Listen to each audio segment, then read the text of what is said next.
Dun, da, da, da, da, da, da. Okay, I think so. I'm just doing this. So I have to. Is he Italian?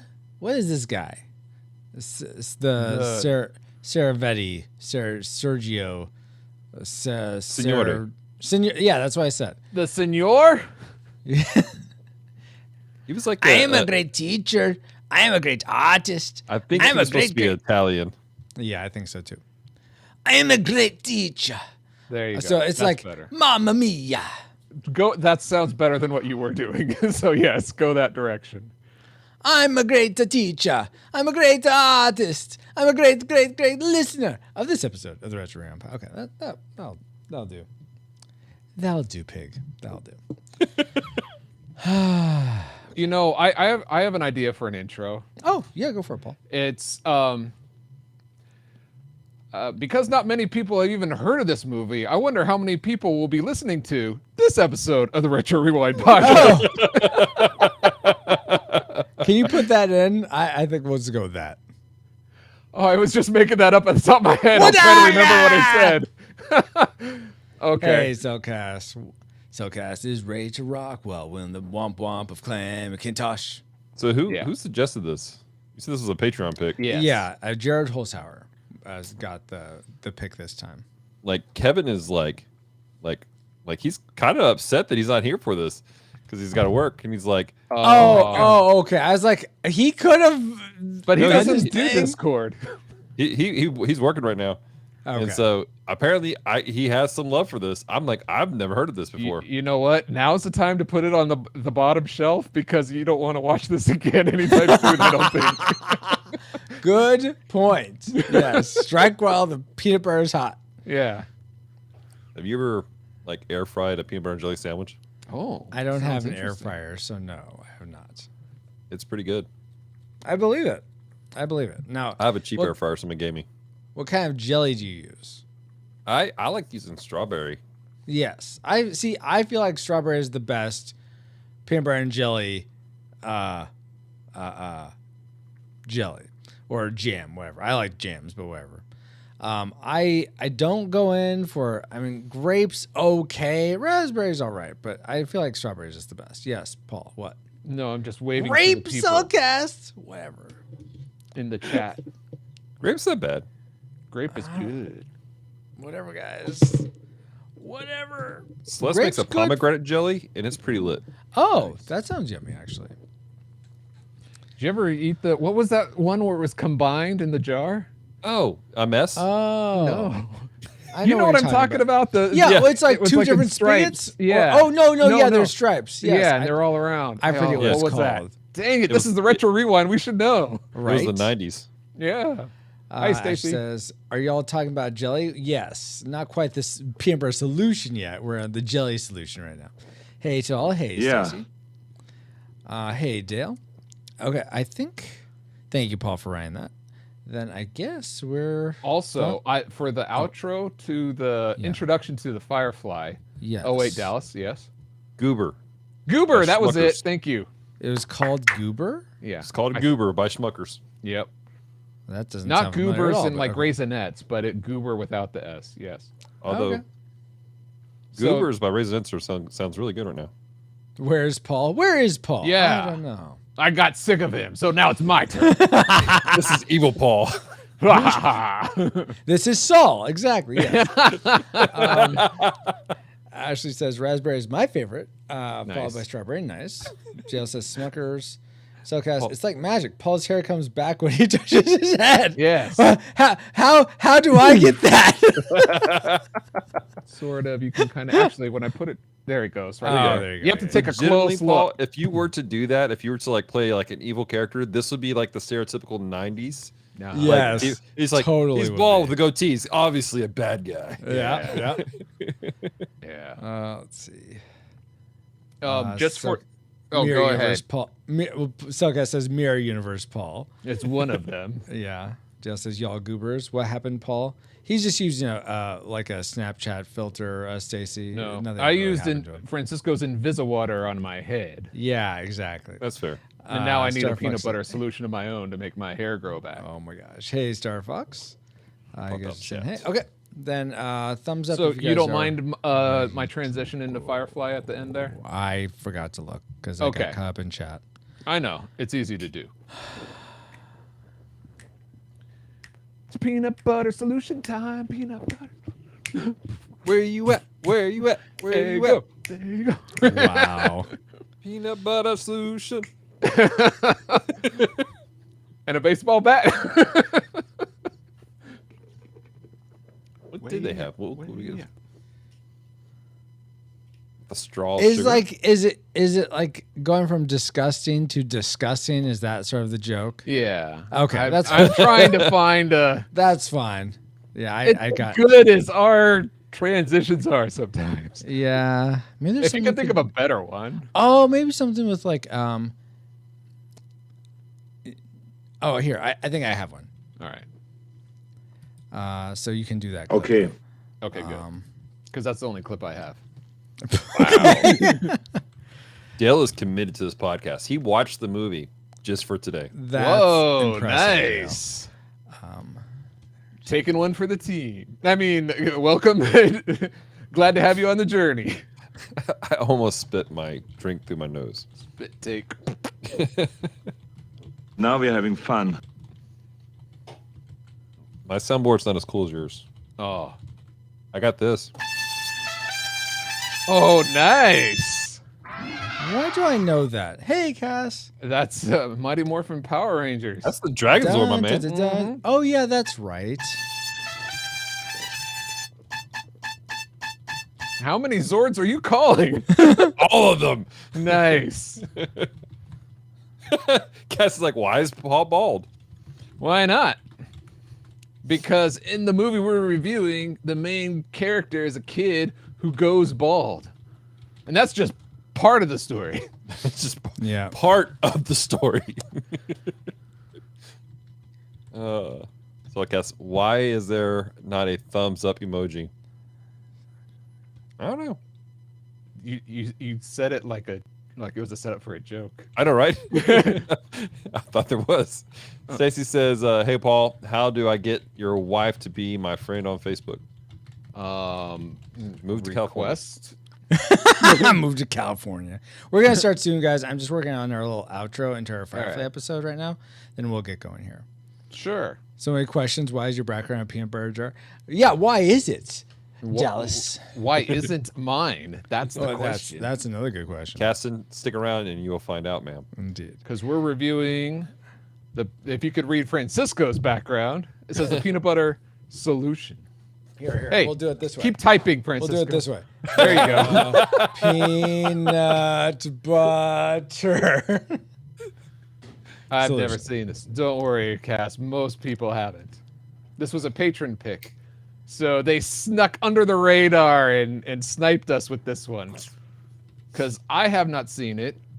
Dallas, you have not seen it before today or Nope, before this review? Nope, I fell on this sword because I thought it was some patriotic movie that Francisco said he was going to be doing, and I was going to use it for Geek Devotions. So instead, I'm just doing it. For patriotic. Nice. Yeah, I don't know. Red, White, and Geek Month. Yeah, sorry. Yeah, this maybe if you live in Canada. But I appreciate what Francis Canadian, eh? Thank you. I appreciate it too, Ashley. CajunCurl.com. Oh, that's what the solution needed is Cajun. That's Curl. what Yes, it does need that. What It's would gonna it be grow spicy. though? If it didn't grow hair, what would if you had Cajun curl? What would it grow? Crawfish. Nice. We'll go with that. My goodness, Francisco's writing a book over Bite here. me, Paul. Woohoo! We haven't even started yet. We're already. Sorry, Baba. Where does it go from there? I don't think Baba's on yet with this bite me Francisco meter. Ruiz, day 26 of watching the Peanut Butter Solution. Well, if you haven't Where? had Cajun curl yet, you got to order some at CajunCurl.com. All right, I'm done, Paul. There, you happy? Yes. Okay, Boy. so All we right. won't do this. It does look like it was done by Jim Henson, doesn't it, Dale? Yeah, I could see that. Though I'd much rather watch what was this Storyteller series? Oh, yeah, something like that. Yeah, I'd much rather watch that. One bite me and y'all having. Yeah, I know, Ashley. It's true. Okay. All right, thumbs up Yeah, if you the guys are ready to go. storyteller. Oh, the Storyteller. Yes. Okay. That's not the mute button. Doing this doesn't mute your mic, by the way. It does it? What? No way! I Sorry, can't believe folks. it. I'm Especially amateur here. Especially when I talk louder after I've covered it. Why isn't it working? I don't know. Jeez, guys, what's wrong with this mic? Fix your mute button. That's what I get from ordering from Wish. All right, thank you guys for the thumbs up. All right, here we go. In 5, 4, Wait 3. for it.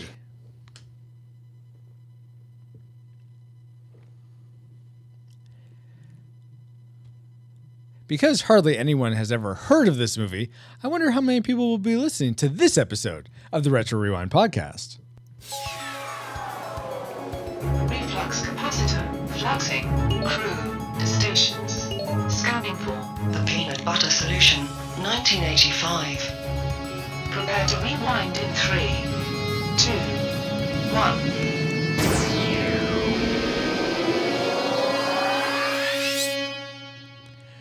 Welcome, Rewinders and new listeners, to the Retro Rewind podcast, where we take a fresh look at movies and games from 15 or more years ago. I'm your captain of the pod, Francisco Ruiz, and I'm joined by your XO and mine, Paul, the master interrupter, Baldy Powers. Hey guys, I never seen this movie before. I'm curious. The Peanut Butter Solution. Have you seen it? I've seen it, yes. Paul. How many times have you seen it? Maybe once or twice before this, way when Oh, I was so like this is 5. your third 5 times? No, when I was 5, maybe I saw this a couple okay. times. Okay. Oh, did you really? Yes, All something right. like that.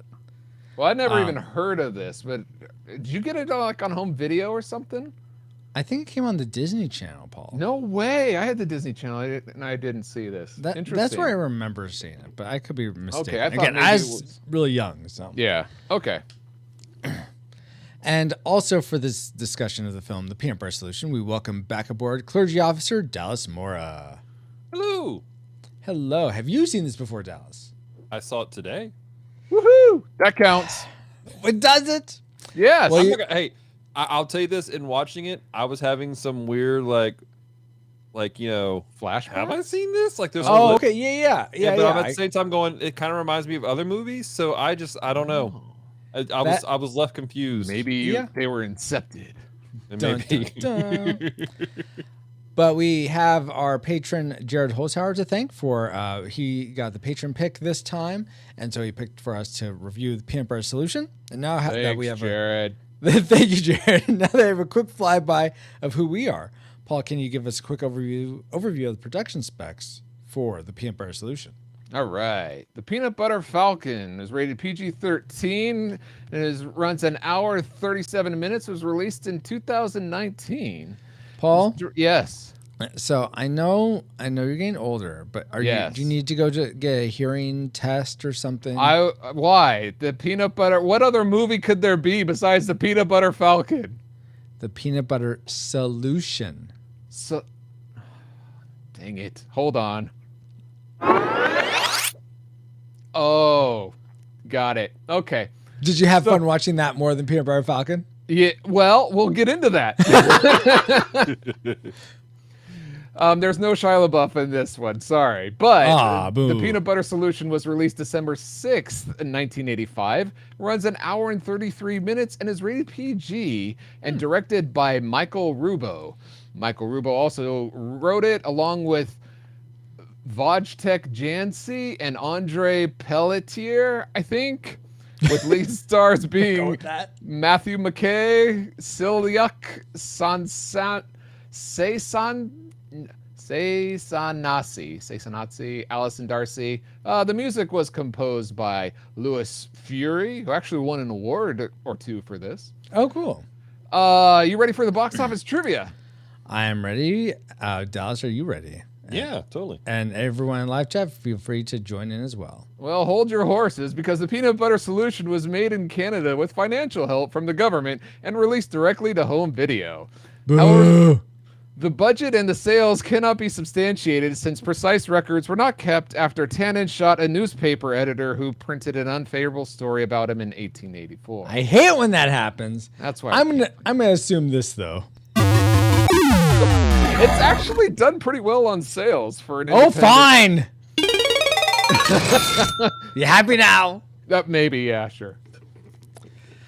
Well, thank you, Paul, for those factoids. And let's see if any of them factor into our memory mind meld or subsequent roundtable discussion, which we'll get into once Alice has located our target film. Alert, alert. Approaching target. Spoilers incoming. Establishing analysis vector. You loved The Dog Who Stopped the War. But what did he see? You sniveling rabbit! Now you love the Peanut Butter Solution. The last thing is a spoonful of peanut butter. Human hair grows only half an inch a month. No more. Don't use too much. Mr. Jingles, it's moving. Michael, where's your hair? Don't miss. Coming soon. the Peanut Consult Butter your local Solution. listings. Way to talk over yourself, outro guy. And I don't remember many ads for the Peanut Butter Solution, and I don't like that more things are playing. But regardless, what did we all remember about the Peanut Butter Solution? Let's find out in our memory mind meld synopsis for this film. Kid has leukemia and loses all his hair. Sees an ad in a comic to regrow hair with peanut butter. So the kid tries the peanut butter solution and starts growing way too much hair. Then the kid is abducted and farmed for his hair. He is either dead or alive by the end. I mean, maybe a sliver of that was right, but most of it was. Like I said, I was like 5 when I saw this. I didn't remember hardly any of this. You know what? I'm trying to figure out where the comic book came from. As off as some of that is, that's almost like a pretty comparable story to this. So Yeah. Maybe a better And one. Dallas is because comic books back then you bought all these weird things from. remember like Right. So I thought X-ray that's- visions and sea monkeys Yeah. and hair growth and That's what I was thinking. So I just took a shot in the dark there. Based on Wait, those shot in the memories, dark. as flawed as the Wilhelm scream is, what range did they lead you to predict for this film before rewatching it? Classic, nostalgic, or tragic? And I was the only one who had seen this before. Well, I'll get in my prediction in a second. Dallas, what was your prediction? So I've never seen this before, but a couple of folks I heard seemed to really enjoy it. So I was going in with a optimistic nostalgia. Nice. No, Because right, I had optimism? also never seen this before, but I went the opposite went, oh, if I haven't heard of it and what I have heard wasn't like, it was kind of weary. It wasn't like people weren't getting too excited, so I predicted tragic. Tragic. I remember this being this sort of fever dream as a kid and never wanted to go back, so I too predicted tragic. It'll be interesting to see if those predictions pan out, though. But let's talk about the things, there's probably things to like about this film, and let's talk about those things. Let's spin up our... Best 3. And let's start with Dallas. What's one thing you liked about the peanut butter solution? The one thing I enjoyed about the peanut butter solution is that let me pull up my notes. Oh, I liked my notes on this too. So one of the things I enjoyed about the movie was the way that the kid's hair moved in certain scenes. I appreciated the practical aspect of that because like when he was trying to eat the soup and it kept covering his face, or just like the little hair growing out while he's like in class. I thought that was cool. I thought that was a great little practical effect. I mean, this is like Yeah, absolutely. 1985, and so I just thought it was good. I thought it was a really well done thing, and I enjoy practical effects. So that was Though, why wasn't all his hair growing at the same speed? Like there'd just be some tendrils that would grow fast. right. He applied more solution in that spot. Not everything was evenly It applied. was layered up in there. Yeah. That's the whole reason he added more peanut butter so that it could be more even. Yeah, But I mean, so it it would helps. stick because it kept running. All right, fine. I suppose that that's a plausible answer. I will give you that.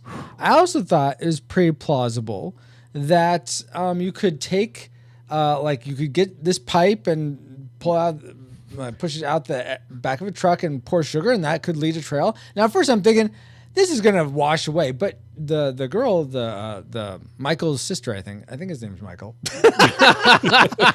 Yes, Michael. Michael. Susie, I think Susie was the sister's name. Yeah. Yeah, she's going right after this truck, trying to find where they took her brother because he was abducted, and they I thought that was pretty ingenious. Oh, okay, I'll just follow this trail of sugar. Really? Because wind and other elements won't blow it away. Not right away. I mean, she was right on. She knew she could. Real Hansel and Gretel vibes doing that. Yeah. Yes, but here's the thing, guys. They had an endless amount of sugar in the back, so they could go all over town. It's amazing. She wasn't trying to go somewhere and then be able to find her way back there. She's just following a trail because she couldn't keep up. That was cool. I think that with added the car. It added to the storybook feel of it. The Hansel and Gretel. Yes. Oh yeah. So I appreciate that. Yes, exactly. I did some Googling. This was a kid's story. Like, dude, his dad, he asked his dad to make up a story for him at bedtime. The director had made this story up, for his kid or something. So I was like, I appreciate that's a good little nod. Yeah. Yeah, sure. We'll give him that. Paul, what will you give the film in terms of things you liked? Okay. So here's a little secret when reviewing movies. A lot of it depends on your mood at the time. Yeah. And I was watching this right before dinner.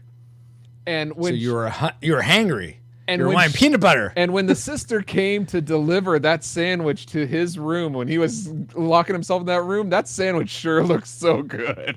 I haven't seen a sandwich look that good in a while. Yes. So it made you. So you liked the sandwich? They did a good job with like the prop department on that sandwich. I gotta tell you. Not many movies or TV shows could do that. They may have done it on accident or whatever, but they did a good job. I think Skippy was out there going, "Let's make this look good." Yeah. Fair. All right. Let's go back to Dallas. What else looked good to you about the peanut butter solution? I appreciated that the scenes that were meant to be creepy were legitimately kind of creepy at times. And then I appreciated the fact that the scenes that were supposed to be heartfelt and laughable and stuff like that, like the tones were the scenes. And again, this is supposed to be a kids movie that hit certain things, and so like the creepy stuff, it wasn't like, okay, whatever, you're laughing it off. Like you're like, oh, that's legitimately some nightmare fuel right there. Good job, guys. Mm-hmm. Yeah, and there are just certain scenes from this movie that definitely had stuck with me for a long time, like peanut butter to the roof of your mouth kind of stuck with you. No, ha ha ha, Paul. Yes, no, but there's this scene toward the end where he's taking Connie, the friend, back to where all the kids are abducted, and they're going through all this white fabric or white hair or something, and just something about it always creeped me out. I think him going through the house, the burned out house, was always a bit creepy to me. So those things sort of like, stuck to the roof of my mouth, except the roof of my brain, I guess you could say. Nice. But yeah, so I could see how that type of imagery you would like, Dallas. That's what you said, right? Yeah, I remembered that, right? Yeah, I mean, it was creepy. I mean. Yes, exactly. Creepy. Yeah, exactly. And that type of stuff was, and I appreciate that because when you have a movie that's trying to handle so many tones at the same time, it can get lost, and it's one or the other sometimes. And they did a great job of like, we're going to be creepy here, and then we're going to be ridiculous. Yeah, that's a fair point. Yeah. Speaking of creepy, I'm going to take this off on a way big tangent. So I'm putting the call out to you, rewinders. Buckle up, people. All of you who I'm sure are watching this. I'm sure everyone's coming out for the peanut butter solution and listening later on. So I have this memory of this horror movie that my dad was showing me. I remember coming home from like a carnival or a fair or something like that at school. My dad's watching this movie. It's this, I think it's a horror movie where this like, I guess 20-something man is an alien, and he has these, or he's maybe a human, but he has these eggs that are like little bulbs of light, and his skin like puffing up and like he's like they're gonna hatch under his skin or something. And I just remember thinking it's like these eggs that are in his arm and they look like light bulbs kind of. So tell me, Rewinders, what movie is that? Because I need to know so I can put it to bed. I don't know, but I'm remembering it too. What? Well, I am remembering these scenes too. Wait, what really? the crap is this movie? Oh my! Because what you're describing sounds like the Dot Man from the Suicide Squad, but that's from like 2 years ago. Like, this would either be a 70s or 80s. There's movie. a texture to the memory, so yeah. So at first I was thinking maybe Guyver, but then you kept going. I was like, no, that's not Guyver. That's something else. I've seen Guyver. It's not Guyver. So anyway, so if you have it, if you know what that is, please let us know. Okay, let's get back to the beer solution. What we're talking about obscure movies. I thought it made sense. Paul, what's something else you liked about this film? Okay, this movie definitely has like a fantasy element, like what you said, like storytelling. So yes, when absolutely. at the end when the main bad guy is in his factory and he's asleep and all the kids are sleeping and he has these invisible strings coming from his hands so that he can detect kids moving around. I'm like, okay, yeah, this is part of the fantasy element. I get it. And then lo and behold, a kid has an invisible string detector. And it's are you sure we're not in the dislike section? Yeah. Right? Hold on. Because again, I'm like, okay, yeah, chalk it up to the story, the kid's fantasy. Okay, I get it. All right, moving on. But that detector like legitimately like works. Like how it showed and it's very useful. You're like, how could they possibly do this? But they do. They have a solution, and it works. It's and not a peanut butter one. No, I can't believe it. It was very practical. Fantasy is very reality and practical. If the thing if it actually existed, here's a simple solution to that. So I was very impressed by that. Awesome. So you're impressed about, even though it was sort of fantastical and out there, they did have some groundedness to it. Essentially. Yeah. That doesn't have anything to do with my next like, but I actually liked the Celine Dion songs. This was her, well, I'll talk about it in trivia some, but she did 2 songs for this. The one that she sang during Susie, like on the bike looking for the sugar. Apparently this was my favorite part of the movie. I just liked it. It felt very much like a type of like a song, a power ballad type thing that you would hear in a kid's movie. I felt like it could have gone well in Goonies or Flight of the Navigator or other kids movies of that type. So I thought it just matched well with what they're going for in this film. It sounded like a typical 80s song to me. Fine. How old was she in this? Because I didn't realize that she did those songs. Like, she was like 17. Really young Celine Dion. She was like 17 when she did that. That's interesting. Indeed, it is, isn't it? Why do you let's mock go. Yourself? That was one of your likes. Interesting things, though, Paul. Our classic makers for the peanut butter solution, our most stickiest, yummiest parts of this movie. Yeah, crunchy or creamy? Crunchy all the way, of course. Nice. But let's start with Paul this time. What was your favorite thing about this movie? There's a line towards the end that says the biggest part of the fright is your imagination. And it's kind of like a throwaway line, but it's like a moral of the story. And I wasn't expecting that. And like, that's really good and really profound, especially for people dealing with trauma. I think a lot of I don't want to say it's all in your head, but a lot of the problems is that our when we dwell upon things, it just makes it worse and fester in our minds. And so I think a lot of the problems that when people do have fears, especially like phobias that can't be explained, like some of mine are. I think the problem is my imagination about it. It just makes it worse. So I didn't expect that from this film, like a little nugget right there. So that was cool.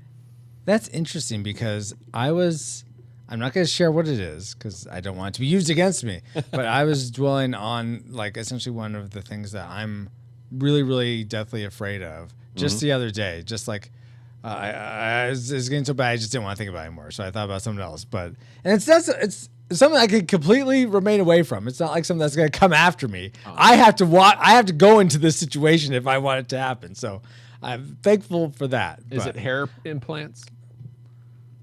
No. I'm good at that. Sorry. Come back, hair. Come back. Here, there's a solution for that. Anyway, so your classic maker was that moral, and I almost feel like I have a similar mindset, and I don't know if it came from this movie, but I have this mindset of like with horror movies, I want to see it through the end if I'm going to watch one because I want to know how the bad guy's defeated. Essentially, otherwise I'll have a nightmare, or I'll have this tension about it or in my nightmare I won't know how to defeat the bad guy, or so I wanted to be able to watch so that I would know how to defeat it, if that makes any sense. Sure. Okay, good. Thank you for that confirmation. Dallas, what is your confirm for us your classic maker? My classic maker was actually the relationship between the brother and the sister. Really? Yeah. Well, growing up with I have a sister, and my sister and I are very close. Oh, that might help. Yeah. And we have those moments where we head by each other, but we genuinely care about each other. We will go above and beyond to take care of each other and try to create ways to do some stuff. So for me, I found that very relatable because that's like my sister and I would do some similar things. Some of the fighting stuff was a little bit more than what my sister and I would do, but legitimately, like we would go above and beyond to take care of each other. And like the sister really genuinely seemed to care about her brother, even though he annoyed the mess out of her at times. Yes. But I appreciated that. And so for me, that was my classic maker. I was like, okay, this is cool. I appreciate the family atmosphere that's put out here. We'll get into the tragic portion of it later though, but yeah. Very cool. My classic maker, I'm glad that we're all over the board with this. We're all picking out different things that we liked.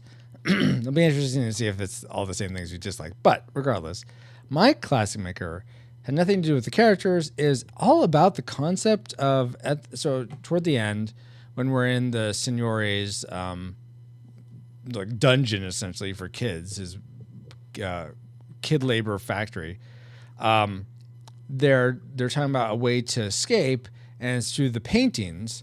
And they go back, they show Connie, who's the friend of Michael that's new there.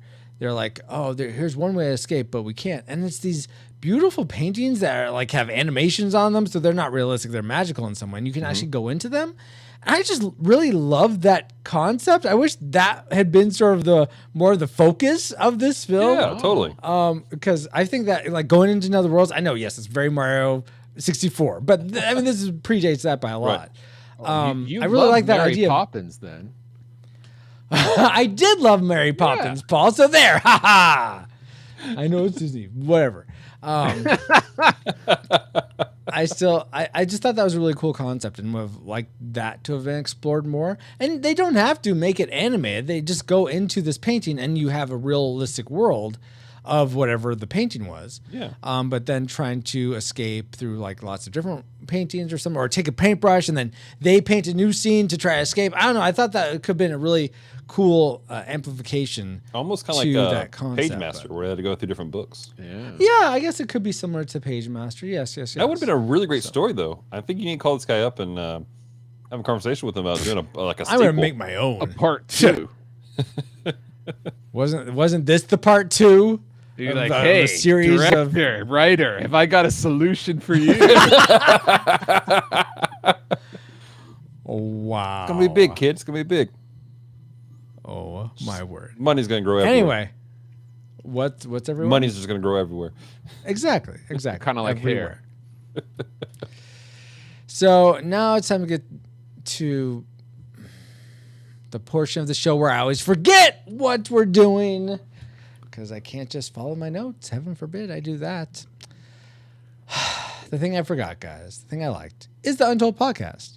The Untold Podcast is a speculative fiction podcast utilizing the genres of sci-fi, fantasy, and horror, among others, in order to engage the culture's imagination from a Christian worldview. Every month, Nathan James Norman produces and narrates a new story presented in a unique and dynamic way. Check out the Untold Podcast at untoldpodcast.com. to listen and leave them a review on Apple Podcasts. That's great, Francisco. But what does the Untold podcast have to do with the peanut butter solution? It's sticky. Oh, lots of things. It's sticky? Yes, it sticks with you. All the stories of the Untold podcast stick with you. And also, there, like we were just making mention of a second ago, that this is like one of a series of different stories that I guess were produced in Canada. Excuse me, that aren't necessarily related to them. So I don't know how they're related, but apparently they are in some way. I guess it's similar to how Cloverfield is a series of different stories that are just tangentially related. Aliens. And then the Untold podcast is a collection of different stories. So that's how they're related, Paul. And Nathan lives near Canada. That too, yes. Exactly. I'm trying to help you. Thank you. I don't need help. I got this. Oh, you need help. Thank you for that. Oh my God. You seem unconvinced, Breaking Bad. Would you like some trivia about this? A little bit, yeah. Okay. Did you all realize that while on a promotional tour of The Dog Who Stopped the War, which was like the first story in this series, Peanut Butter Solution is the second story, producer Roch Demers crossed paths with 17-year-old Celine Dion at a radio station in Trois-Rivières, something like that. In Canada. Quebec. In Canada, yeah. In French-speaking Canada. He was so impressed by her singing, he asked if she would do some songs for the soundtrack of the Peanut Butter Solution, which he was about to shoot. Those songs, Listen to the Magic Man and Michael's song, ended up being the first English language songs Celine Dion ever performed. Wow. My question to you guys is, what is your favorite foreign language you like hearing sung? Well, I'm going to take Dallas's answer and say it's Japanese because that means I'm watching anime. Fair. Or Klingon because that means there's about to be a bloodbath. No, I'm joking. Oh my gosh. Do they only sing when they're fighting or something? No, there's other times, like in ceremonial stuff. Oh, okay. All right, so Japanese. How about you, Dallas? Mine's kind of a toss-up. I do enjoy listening to Japanese music, but I also really enjoy listening to Spanish music. Okay, cool. Stuff that's in Spanish. I really enjoy. I can never say it right. Cubano. It's like a Colombian style music. Okay. I really enjoy reggaeton and other things, and so it's I don't know. I like the way it rolls out. Spanish is a romantic language. And so, but it's nice to listen to. And then I like Japanese. I just do. Awesome. The theme song to Demon Slayer is a banger. Like, it is just lit. And then the theme song to season 1 of Iron Blooded Orphans is my jam. Like, that is my get up and get out the door, let's rock and roll song. Very cool. Iron Blood Orphans. Iron Blooded Orphans. We're out of anime. We're not doing it. Raise Your Flag is the name of the song by I can't remember the name of the band now. Man with a Mission. Yeah, Man with a Mission. Yeah. Anyway, here live in chat, we have Ashley. She says Japanese followed by Spanish and French. Let's go. Neko says Japanese. RT Seth says Hungarian. Oh, that is good. Cellcast Gaming says I like J-pop. Fair. And then Neko says Inkling and Japanades. Celeste likes Inkling music too. Okay, you Splatoon people. And then Yoshi says Imagine Demon Slayer music in Spanish. Oh, like imagine that. That'd be interesting. That'd be lit. And then Dale likes Native American. Interesting. There is some really pretty Native American music out there. Like, it's Kabuki Theater. Pretty lit. Okay. Awesome, guys. Romanian. Well, very cool. And thank you, everyone, for sharing what your favorite type of foreign sung language is. Yeah. Foreign language sung. Yeah. You know what I mean. Yeah. Great trivia, Francisco. Thank you, Paul. And now that we've all had some trivial fun, let's find out what memories you, our Rad Rewinders, had about the Peanut Butter Solution. All right. Kevin Joshua Burnham says, yes, I remember it very well. It brought nightmares to a whole new level, but still, my eyes were glued to the television every minute. The peanut butter didn't work, but the butt whooping did. Was there a butt whooping? Yeah, I was trying to remember. I don't remember a butt whooping. Did Kevin get a butt whooping because he watched Probably this? did. No, Kevin. There was a fight on the soccer field, but not. That might have been it. That might have been it. But that wasn't. No butts were whooped on there. Yeah, they just took his wig off. Yeah. With this, how is the glue applied in those blobs? That didn't make any sense. Why wouldn't you just spread it all over? Anyway, Jared Holzhauer goes on and says, "It has always seemed like a fever dream from when I was a kid. It wasn't until I looked it up as an adult that I knew for sure that it was real." Dun dun dun. Colin says, I remember seeing this as a kid. It was different. Nate Henderson tagged Bria Chart. Just read it as they put it. I read then added, oh my gosh. I can quote the entire scenes from that movie. Wow. Wow, that's impressive. Aaron Huey says, never heard of this, which starts a trail of this. Continue. Drake Tungsten says, peanut butter is the solution to all of life's problems. I think I mentioned that I love peanut butter. Never seen this, though. And Drew concludes with, I know nothing of the film, but it's not a documentary. But if it's not a documentary about how they improve jelly sandwiches, I call hacks! Hacks! Well, thank you all for sharing your memories, or lack thereof. But maybe there's a reason not to watch this movie. Let's get into our things we hated most about the peanut butter solution. Worst 3. And let's begin with Dallas once more. What's something you didn't like about this film? Things I did not like about this film. How much time we got left in this podcast? Where to begin? All right, so... Well, you said you were here until Jesus comes back, so ha ha ha. All right, let's rock and roll with Make this good on your promise, Dallas. Is that before or after the millennium? Oh my gosh. The story beats of where just felt real disjointed. Like it was just like a series of small things that they just slapped together. Like they're like, hey, I got this story, I got this story, I got this story, and they kind of loosely put it together. And I know another movie that's just like that. Yeah, and only the Monty Python, the Holy Grail. You bring it up again, Captain. To let people know not to go see it. Mark this in history. Somebody clipped that. The captain recognizes Monty Python as a movie.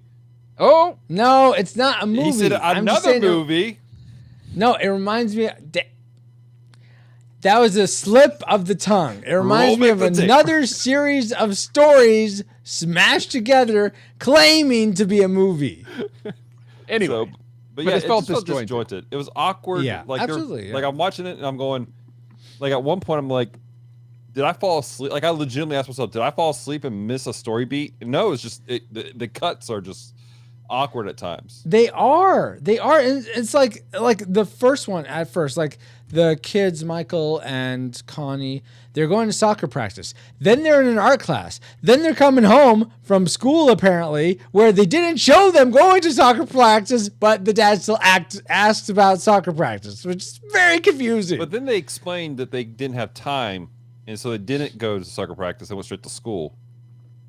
I don't remember that, but okay. I will agree that the parts of it were disjointed, but I didn't feel it was that. I'm curious. Now that you bring it up, it reminds me that I actually saw the extended edition, which had about 3 extra minutes in it. Oh, and really? Okay. I was able to borrow it, but I wasn't able to listen to the commentary or see the behind the scenes. But I'm curious with that extra 3 minutes, and you can cut this out if you want, or cut this. Nope, it's Shannon. Right. Go for it, Paul. So in your version that you watched, did the best friend Connie apply the solution to himself? Yes. Yes. Okay. That's another conversation. Okay. In your version did it show how he got rid of it? He yelled at it? He said stop to it, apparently. Yeah. And then after that his voice changed? No. Okay. After that, after he yelled at it, his voice changed, and they had somebody dubbing over that part where he was talking, and then all of a sudden they cut to the next day, he's talking normally. What? Yeah. Okay. So here's the deal. This was made for television. The movie's an hour and 30 minutes exactly. Mine was an hour and 33. I think they cut it because of that. I'm wondering what else they didn't like. I wonder if that's why it was disjointed. Was because they're like, we got to cram this into. Yeah, but why cut those transitions? Yeah, exactly. I don't know. And then another thing is like apparently I keep wanting to call him Sergio. What's his name? Signori. The Signor. Signori and the doctor and the homeless man and the art star are all brothers and by the end. Yeah. Twins. They're all twins. I whatever. Why are you hating on families and brothers? What's something you hate on about this movie? Okay, as an art student, I found it ridiculous that the art teacher was making a point for the dog to stay straight staring ahead, but like 90% of the kids' drawings, the dog was to the side. The side, yeah, right? So, hello, director, have the dog pose to the side so it matches. Yeah, because obviously everyone's using their imagination if that's the case, which wasn't okay, apparently. It doesn't make sense. Anyway. Right. It doesn't make sense.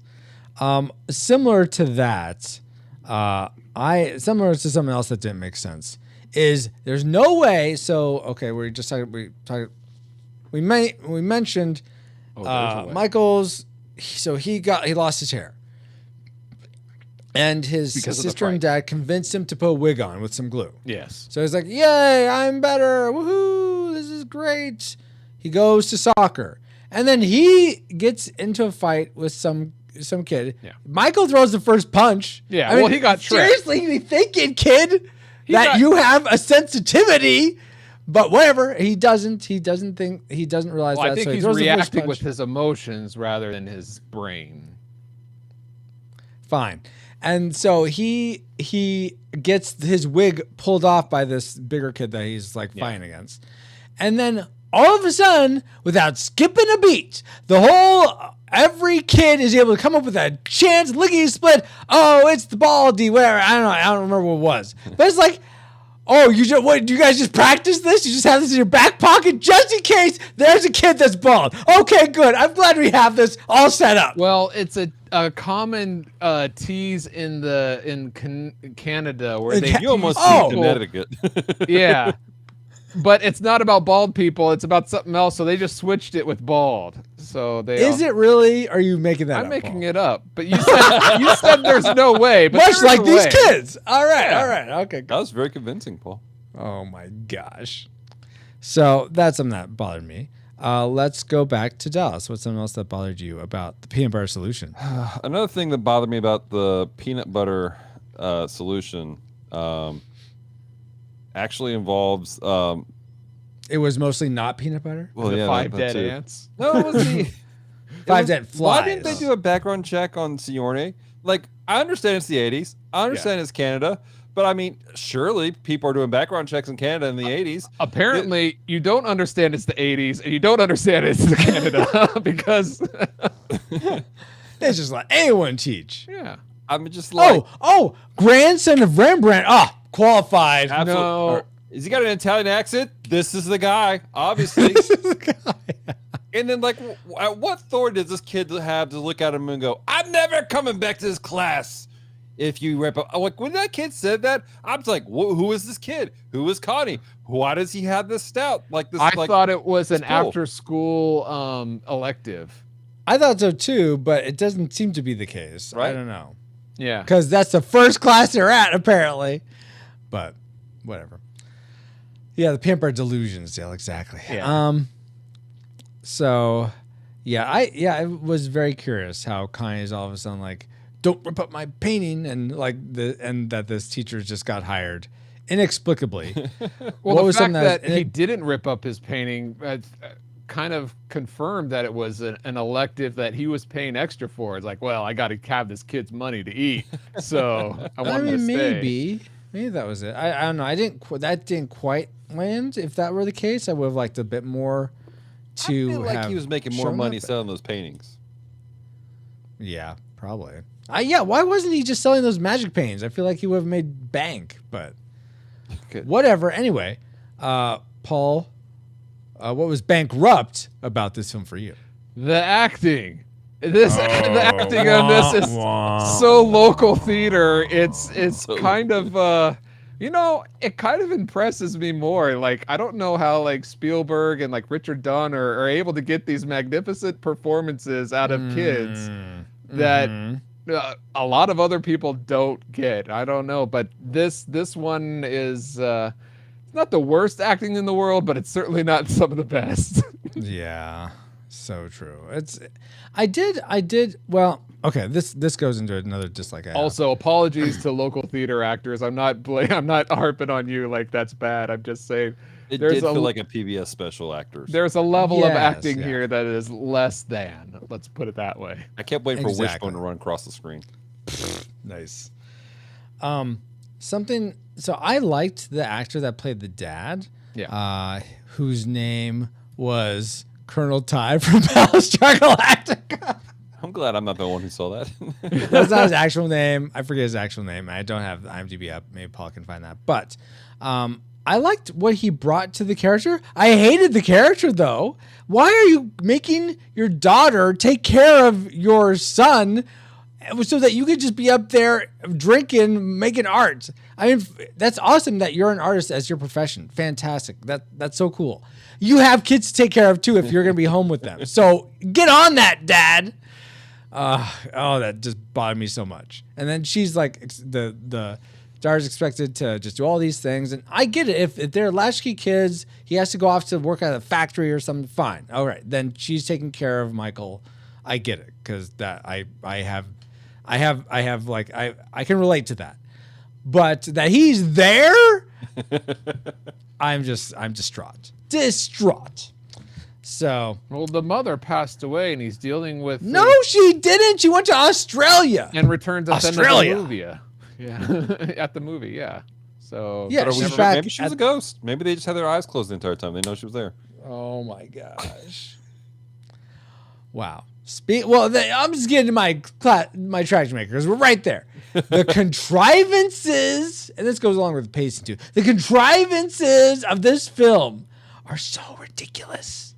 I cannot with this. So Michael Hogan was the dad's name. The actor who played the dad, by the way. What was it, Paul? Michael Hogan. What was the character name? Thank you. Billy. The dad. Billy the dad. Yeah, Billy. Right. The well, dad. he wasn't Billy the kid. Yeah, it was Billy. Thank the old you man. for that clarification. Yeah, I just wanted to interrupt your ramp as you were going. No, right? Let's just go off in a ditch now. Thanks a lot, guys. Yeah, this is just. I felt like there's contrivance after contrivance after contrivance. It's like you were saying, Dallas. Like where all these stories put together. It's all like, oh well, we're in this part of the story now. How do we get here? Oh, let's just write this. Do this thing. Oh, this will get us to the next part. Oh, okay, now we're fine.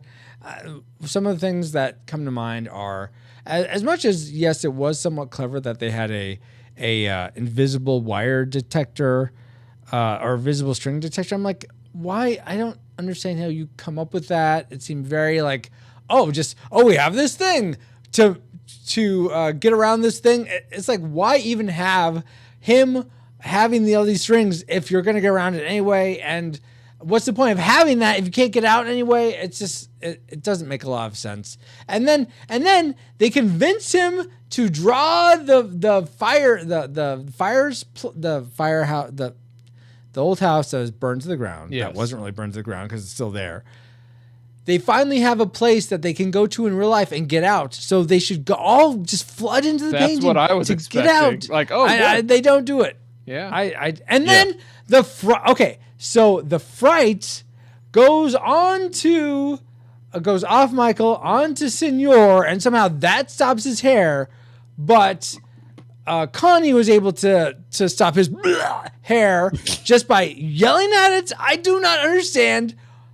I don't get it. I just don't get it. I thought the fright was supposed to take away your hair. Why is it stopping his curse of the hair growing? It's so much doesn't make sense. Just so much. Okay, I'm done ranting. Dallas, what was your tragedy? My tragic major kind of goes along with you're like things just didn't make sense throughout the entire movie. Like, why is this happening? Like, why were the kids suddenly cool with Signore? And like, why was all of a sudden like when he's Bob Ross doing that painting? He's painting a cool thing. Ah, that's so amazing. He loves the kids. He's been a grumpy grouch old this entire time, and now he's like, look at me, kids, bloop bloop. Like he's laughing, he's joking with them. I'm like, what is happening here? Like, is everyone suffering from schizophrenia or something like that? Or Stockholm syndrome? Stockholm syndrome, maybe. Just like Beauty and the Beast. I don't know what's happening anymore. Oh, wow. I just don't know what's happening in this movie half the time because the things just don't line up. And they're saying things and all of a sudden this is happening. I'm like, what? Why? Like, why are the cops? Why is nobody really concerned about the fact that 20 kids are missing? Yeah. Right? And he's like, hey, your brother kidnapped my kid. Like, that's it. That was the line. Like, just as chill as can be. I'm like, well, they're Canadian, so they're a little bit more chill up there. Oh my word. Where's the maple syrup joke next? Hey? I'll leave that one alone. Paul, why don't you tell us about your tragic maker for this film? I agree with my comrades here. The tragic maker for me is that this movie is dumb. It's just dumb. I don't know. There's so many better stories and better things that could be put on film, and then they put this on film. This movie's just dumb. Yeah. Some good ideas just executed. So, and just like... I don't know, there might be a few good ideas, but it's... Yeah. But just not worth the price of admission, which is video. And your time. And your time, exactly. Well, I mean, but maybe that it doesn't dictate the final rating. Just that it was dumb is your tragic maker. Well, hold on, we're getting there. We're about to get there. In fact, let's get there. It's time for the moment of truth. We've entered all our trajectories into the firing computer. Alice, you have a firing solution for us. Firing solution complete. Rating salvo at the ready. On your mark. Neko says it would have been better as a book series or something. I could see that. Yeah. I could see it being like a Goosebumps or something, maybe. But I still feel like the storytelling could have been tighter. Regardless, flip Dapperman's comment. A Dapperman's comment. Okay, that's. I'm looking for it here. I'm looking for it. They probably got mauled by a bear. It's Canada. Who got mauled by a bear? The kids, because the bald guy called the bears on him for mocking him. It's a Bible joke. Read your Bible. Wow. We're gonna get to spiritual speculation here in a second. Anyway, Dallas, sir, clergy officer who obviously knows his Bible better than I. What is your final rating for the Peanut Butter Solution? Classic, you'd recommend anyone go out and see this film whether or not you've seen it before. Nostalgic, it's worth your time to revisit if you have seen it like back when you were 5, like me. But if you've never seen it before, just stay clear. Or is it tragic? It's not worth anyone's time today, whether or not you've seen it before. I believe that anybody who has seen this movie as a child will go back and visit this and regret it.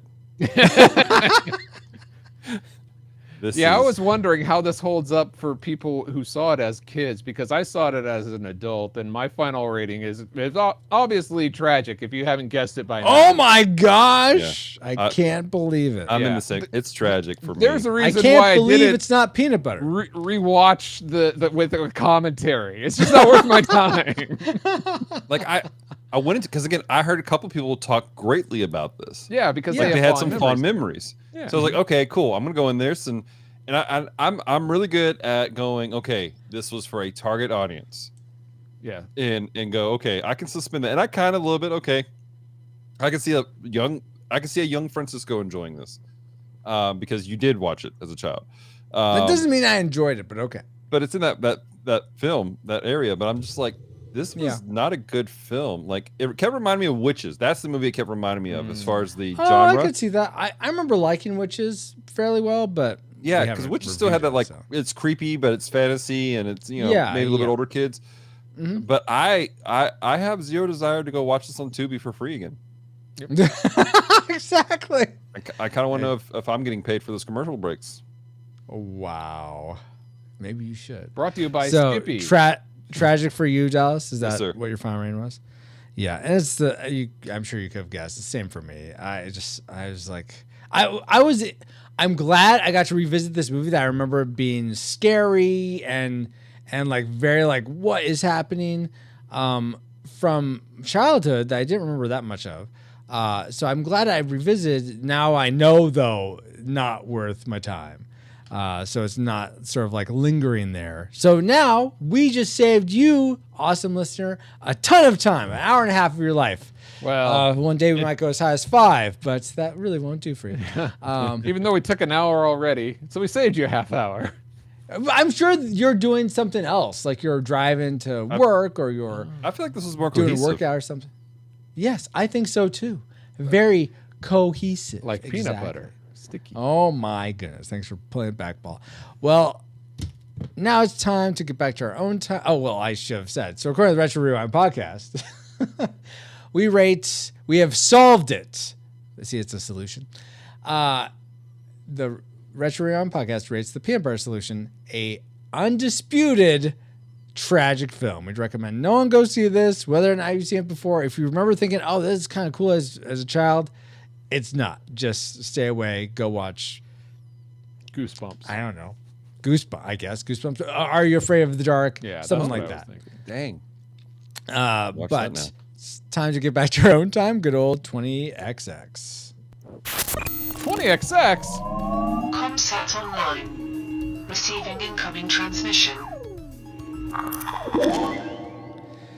Yeah, or go see the Mortal Kombat movies like Bobo says. Exactly. Doing that tomorrow.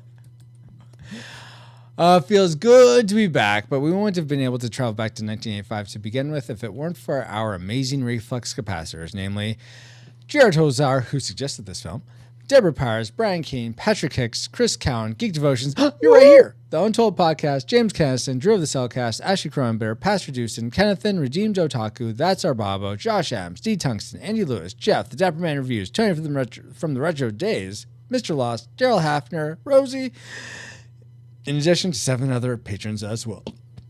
Nice. Well done. Hey, Jared, I hope you're not offended by us not liking your movie. Yes, I hope you're not. But we have a solution for you. We have many for you.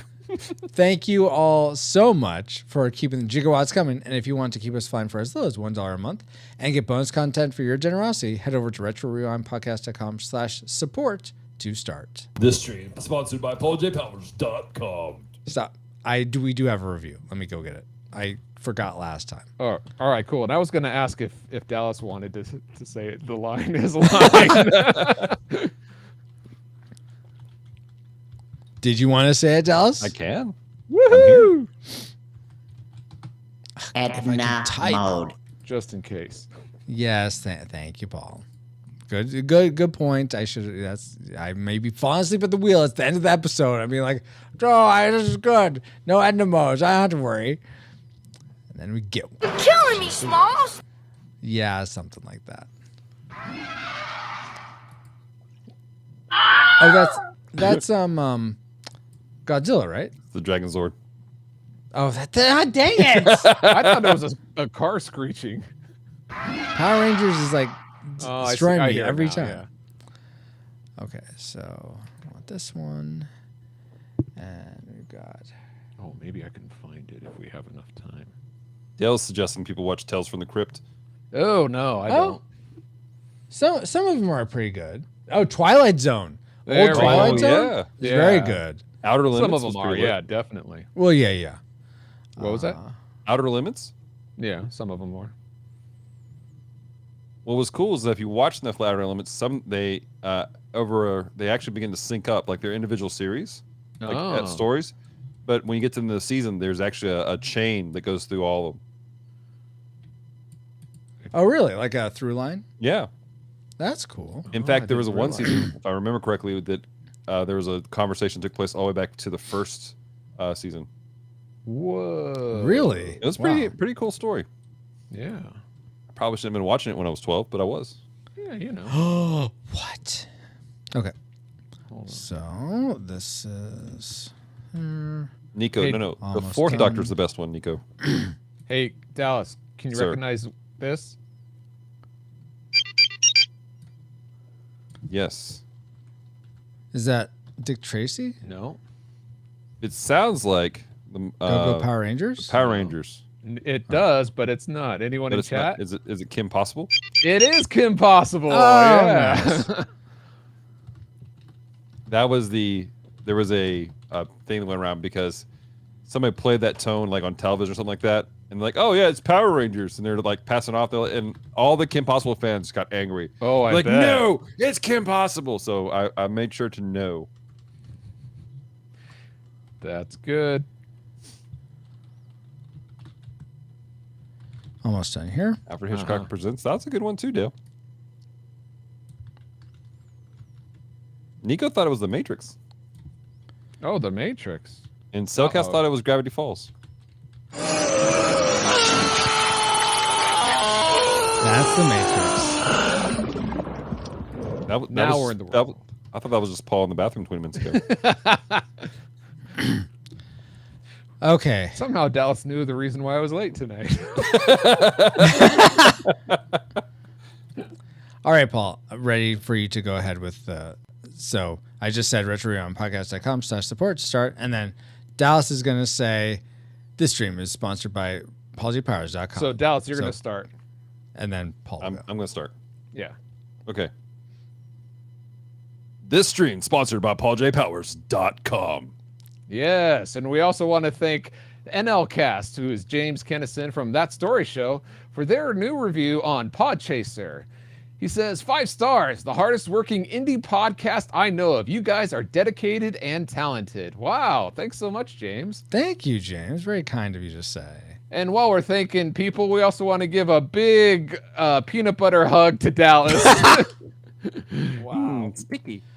For supporting us with his thoughts on the peanut butter solution. So, Dallas, where can people find you online? Is there anything cool you got going on?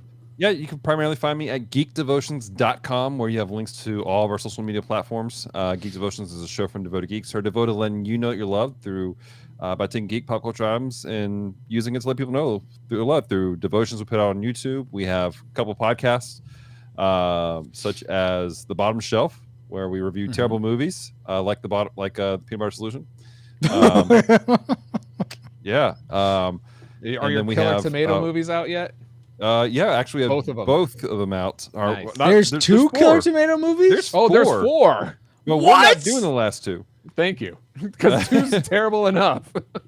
So, but that being said, really excited. We just launched this past month a new podcast called We Read Allegedly, where my bride Celeste and then our great friends Catherine and John, it's kind of like a book club. They bring each have brought a book to the conversation, and they read it and review one book at a time. And so we have a new episode that just dropped this past Friday, and it's what's the book? The book is called. I don't know. Does comic books count? I asked them about that, and they said they count as books because I don't read normal books, but not for their stuff, for what they're doing for the things. What if it's in another language like manga? That's a great question. What if it's sung in another language? Oh.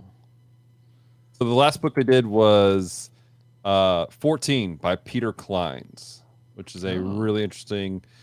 Never heard of it. I've heard of Peter Clines. Celeste will tell me about the story as she read it, and there's a big twist that she wasn't expecting that took place halfway through the book.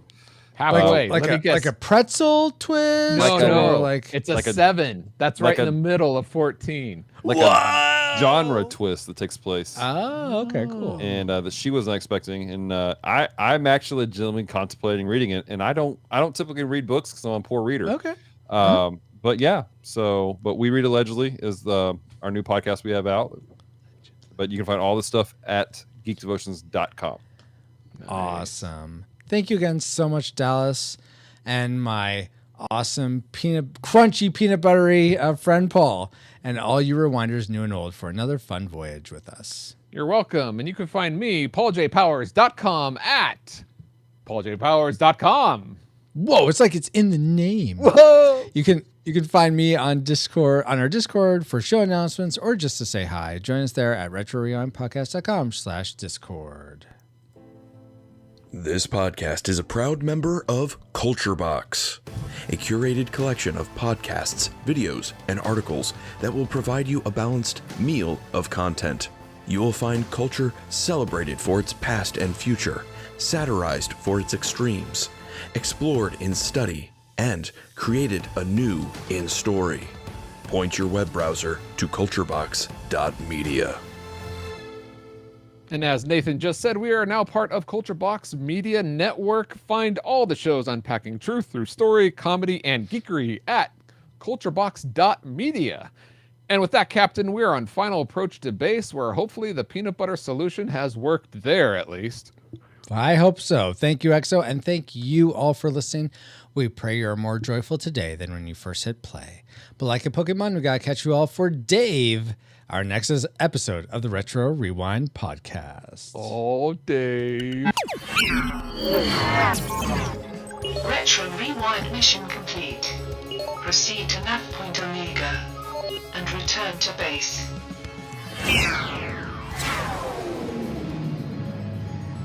Go away, Connie. I do not want any visitors. He's only trying to be nice. I look disgusting! You hear? Disgusting!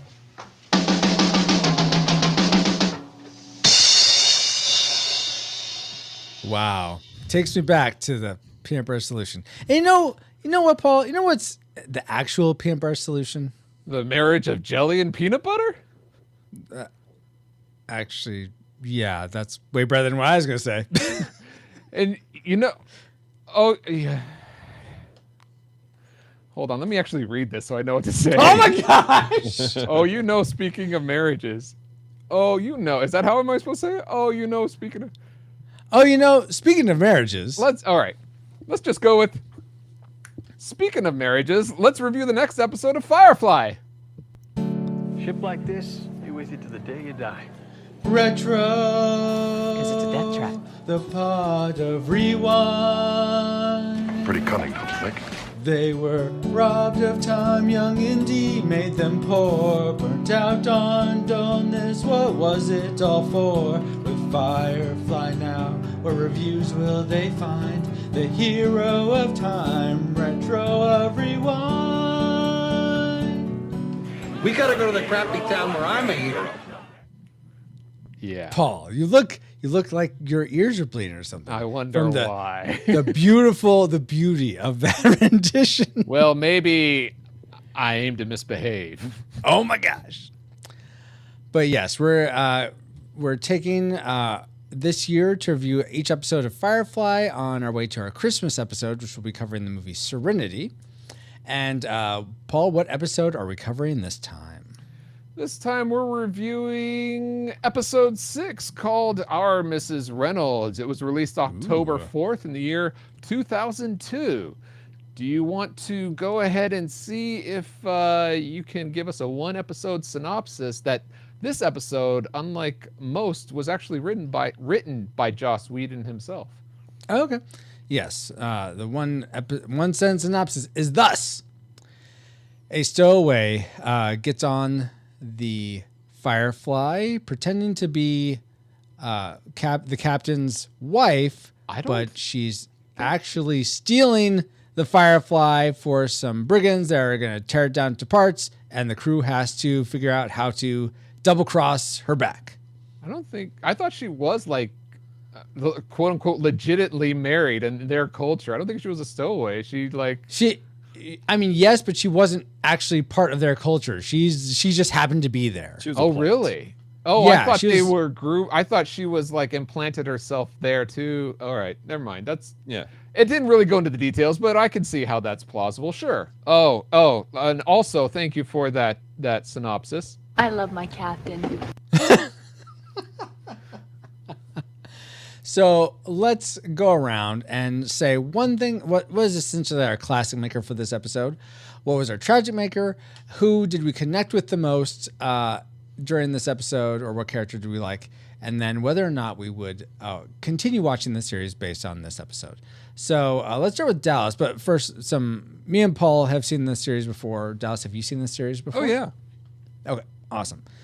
So what was something you really enjoyed about this episode? I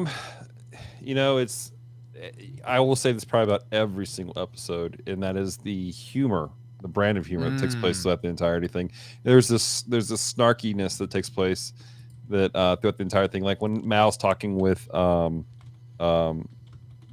crazy wife lady, can't remember her name now. Yosef Bridge. Yeah. I'm Saffron here, Saffron. but she's there. I wanted to call her Sephiroth for some reason.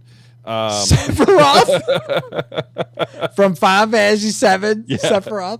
So, wow. But when he's talking to her, and when she's she's playing the poor pitiful me maiden, and she's talking about being killed. He's like, look, you don't have to do that.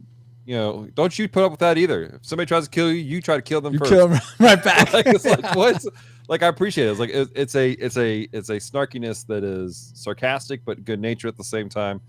And yes. That's one of my favorite parts about the entire franchise as a whole. And I think this episode did a great job of mixing that together, where you had the snarkiness, but at the same time they took things pretty seriously at times. Yeah, and absolutely. they had better tone than the other movie we talked about recently. You mean Peanut Butter Solution? I'm sorry, what movie was that? He's just blocked it from his memory. The name of this episode that we're recording. I'm sorry, I put that in the dumpster fire. That movie doesn't exist anymore. Oh wow! Wow! Did you kick it out sent into it to the space recycle yet? bin and just deleted it straight away. Oh my goodness! All right, so that was the thing you loved most about this, was sort of the writing style, the snarkiness and seriousness. Yeah. Paul, what did you really take away from this episode?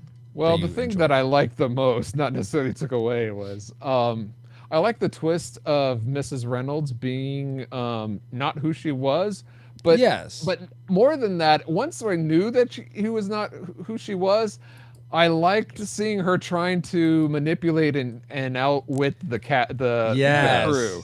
Totally. So yes, that was fun. Yeah, absolutely. I wonder, Paul, because like I remember when I first watched the episode and going, "Holy crap!" Like that's taking place. Yeah. I'm wondering if that would have been my thing that I liked the most today, if this had been my first time watching it. I wonder if rewatching it, it's not as interesting to me.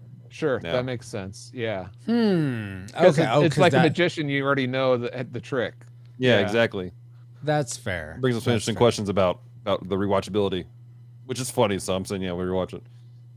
So I really like this actress Christina Hendricks, especially in this role, and I love that she comes back there. I find she's definitely like a sociopath. She doesn't care about anyone but herself.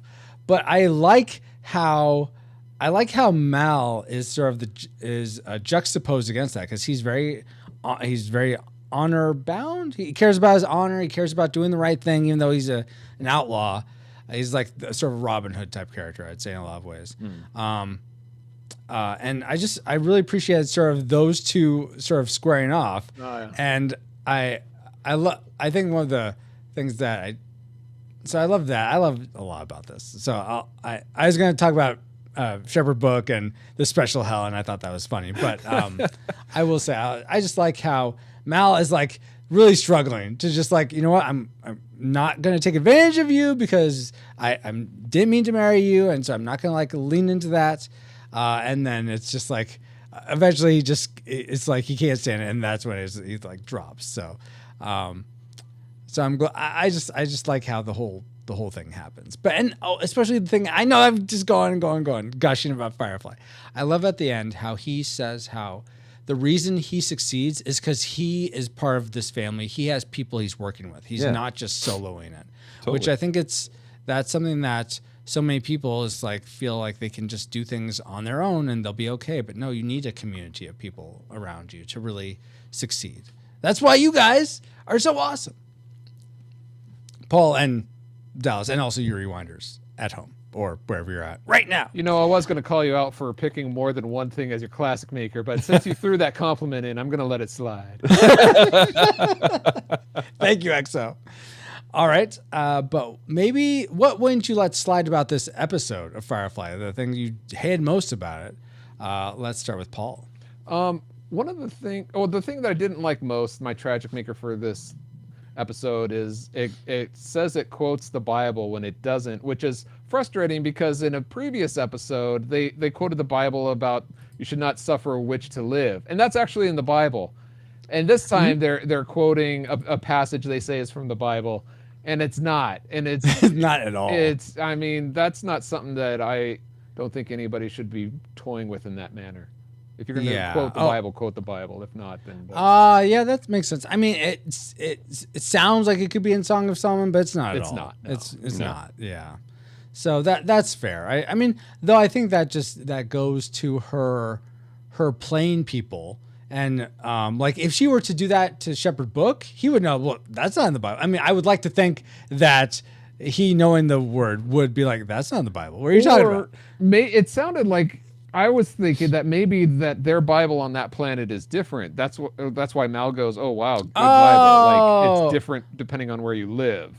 Which gotcha. That makes sense. Okay. Sort of like, I don't know, like the Mormon Bible or Watchtower something. Or something like Yeah. That. Yeah. Okay. But I blame Joss Wheaton because he aims to misbehave. It's the Whedon Bible. There it's the you Whedon go. translation. Yeah. Boo. Boo. That's very fair though, Paul. Dallas, is that related at all to yours? Like something about that? I can see where Paul's coming from, and I'm with him. It's like if you're gonna quote the Bible, quote it. But at the same time, you kind of bring up a great point. Like, was that just a manipulation tactic? She's banking on the fact that Mal probably hasn't read the Bible since the war. I mean, yeah. So that's an interesting theory that's put out there.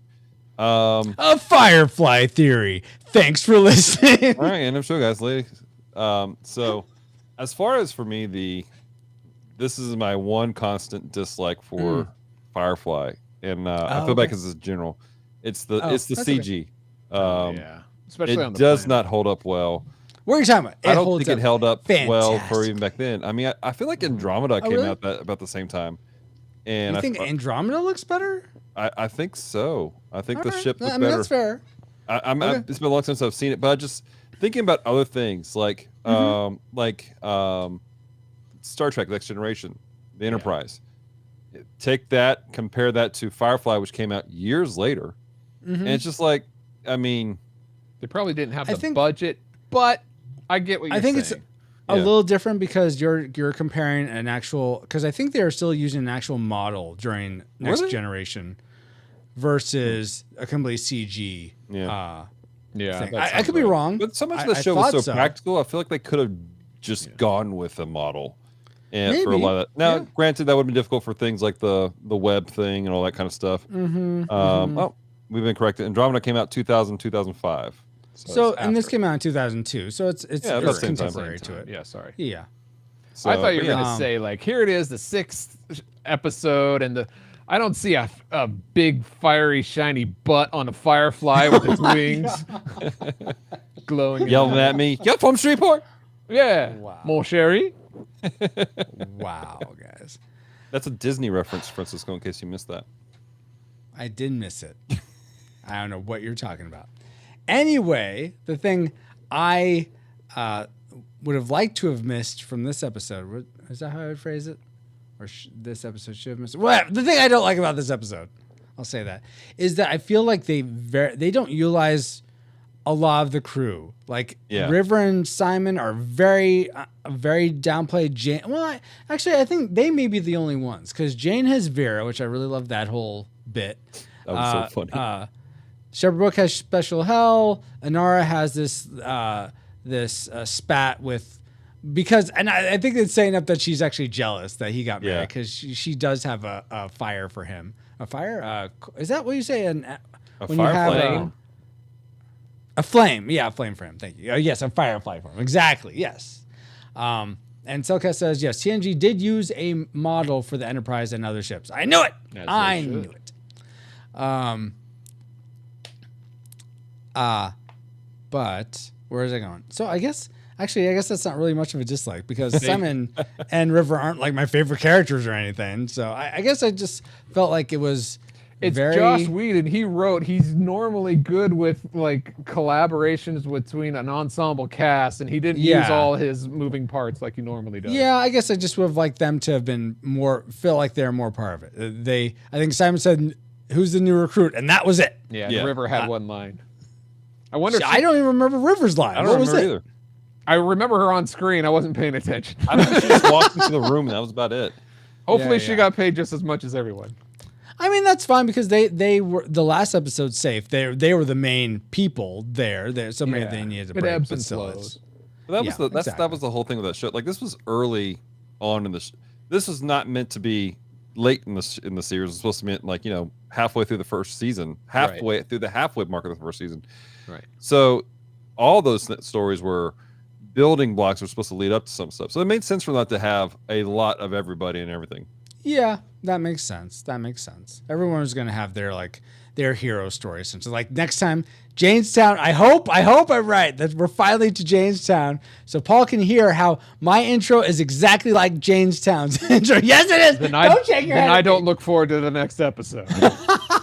And yes, the next episode is Janestown. Vindication. We'll see. Hey, everyone here live 7 chat. Episodes later.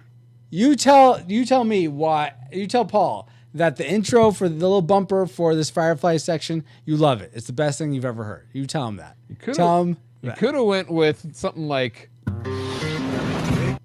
something like that, like the real intro to the. But anyway, it's too late now. I put too much work into it. Sunk cost fallacy over here. Okay. Hey, where's that dumpster fire door?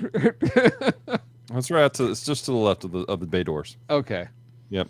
You could have had Cellcast do it. Cellcast is amazing dubs. Anyway, who was your favorite character, or who did you connect to the most in this episode? I'll go ahead and start. For me, I think it was probably Wash. Like I liked how I connect with Wash a lot. I like his sort of snarkiness, his wit, because I'm just so funny. No, but I like he's the pilot and that he's. I like that he did. I really appreciate that he was tempted by Saffron, but he's like, no, I'm married and I really love my wife Zoe, and we have this thing. And Saffron's like, oh my gosh, and just kicks him. I thought that was very funny. But so I liked Wash a lot. Paul, how about you? I normally don't like this character. In fact, it's my least favorite character is Jane. And that's because you're not supposed to like him. Yeah. And I think he plays the same kind of character in Chuck. You're not supposed to like him either. Anyway. Really? No, you're supposed to like him in Chuck. Well, I didn't like him in Chuck. I don't know. Maybe it's Firefly's fault. I don't know. All right. That's I never watched Chuck. Maybe it's Full Metal Jacket's fault. I don't know. I really like the whole scene with Vera, like him trying to trade the gun for the wife. Now, normally I said that's not cool, but I'm like, okay, this is a dude that is not well off, and I'm like, well, wait a minute, here's a chance for him to actually get a decent wife, like that might be good for him, might settle him down, and might cut, smooth out some of the edges. And then I'm thinking, after a while being married, he'd probably get angry again, and then even be worse off. So maybe if he has kids, he'll settle down. No, but they're going to be disobedient, and that's going to come off even more. So this isn't good either way. So I changed mine to Wash, just because. All right. There we go. Approve. Yeah. I approve this message. And how about you, Dallas? All right. So I'm going to say this, but I'm going to have to clarify before you guys jump on it. Sorry. I related to Mal quite a bit in this episode. Because I had a not the same, but similar experience. What Mel went through years ago. Okay. Celeste kissed you and you passed out. Yeah, that's it. No. So when I was a young man, I was a teenager. You still are a young man. What are you talking about? I was on the back of the bus, coming back from an event, talking with some friends, and I have a bag of chips. I'm eating some chips, and a friend of mine offered me some of their chips, and they're like, "Hey, do you want some of these?" I was like, "Yeah," and I got some, and it was great. And I got off the bus, and someone says, "Hey, Dallas, here's your new girlfriend." I'm like, "What?" apparently at the exact same time that my buddy was going, "Hey, you want some of my chips?" And I go, "Yeah." Someone at the front of the bus goes, "Hey, Dallas, will you date so and so?" Nice. They heard me go, "Yeah." So nice, a twofer. You got chips and a game. Wow. Nice. Oh my gosh. So that's crazy. So I felt really weird for Mal when he went, "I'm sorry, what are we?" No, you agreed. We all saw. There's a bus full of witnesses. I just wanted some Pringles. That's what they call it these days. Okay. Oh my gosh. So yeah, that's who I related to quite a bit. Because it reminded you of then. That's cool. Okay. All right. Well, I was still waiting for the chips to be laced with something. I was thinking that's where it was going too far. Exactly. That's what. That was gonna get dark. Mess with my expectations. Okay, so given this episode, would you continue watching this series?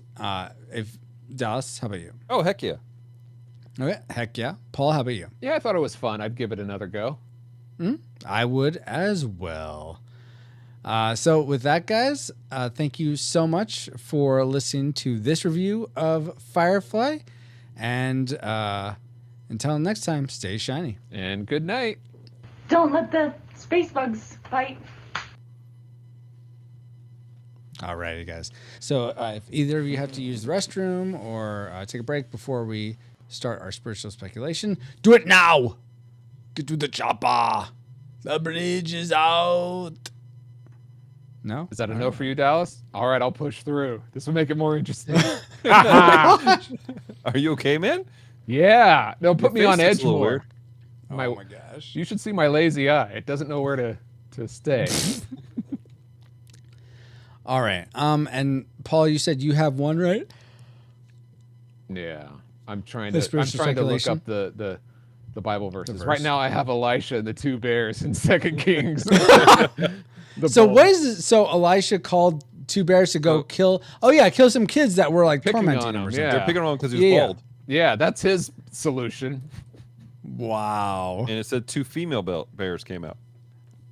Cellcast, hey Cap, are you doing Sarcade tomorrow? I am. I'm doing Sarcade Adventures tomorrow. More Unbound and more Ni no Kuni. And then for the community game, I think I'm going to go back and do more Super Animal Royale. I think that'd be fun. So, excuse me.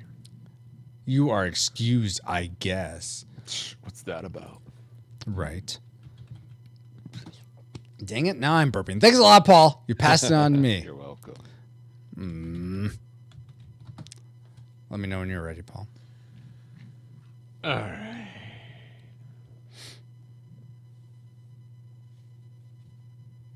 Hold on. Sorry. No worries. I know that thrills you to no end. What thrill? Oh, wait. What'd you say, Bobo? Let's see. Catching up. Bobo said, I will maybe join stream tomorrow if I think of it. Oh, cool, Bobo. That does thrill me. That's awesome. All right. I know. Let's see. And then Ashley says to sleep through your stream or not. Thanks, Ashley. Soka says, "Oh, my bone cat can grow." Oh, from Superman Royale. Yes. Cool. I will be cooking during your stream. Ooh, where are you gonna cook? Eggs, some bacon. Yum. Maybe some Whataburger sausage. With some Cajun curl. I don't have. I got to order some Cajun curl actually. Yeah. In fact, if Cajun curl is in the house right now, I'm ordering later this week. Curl squirrel.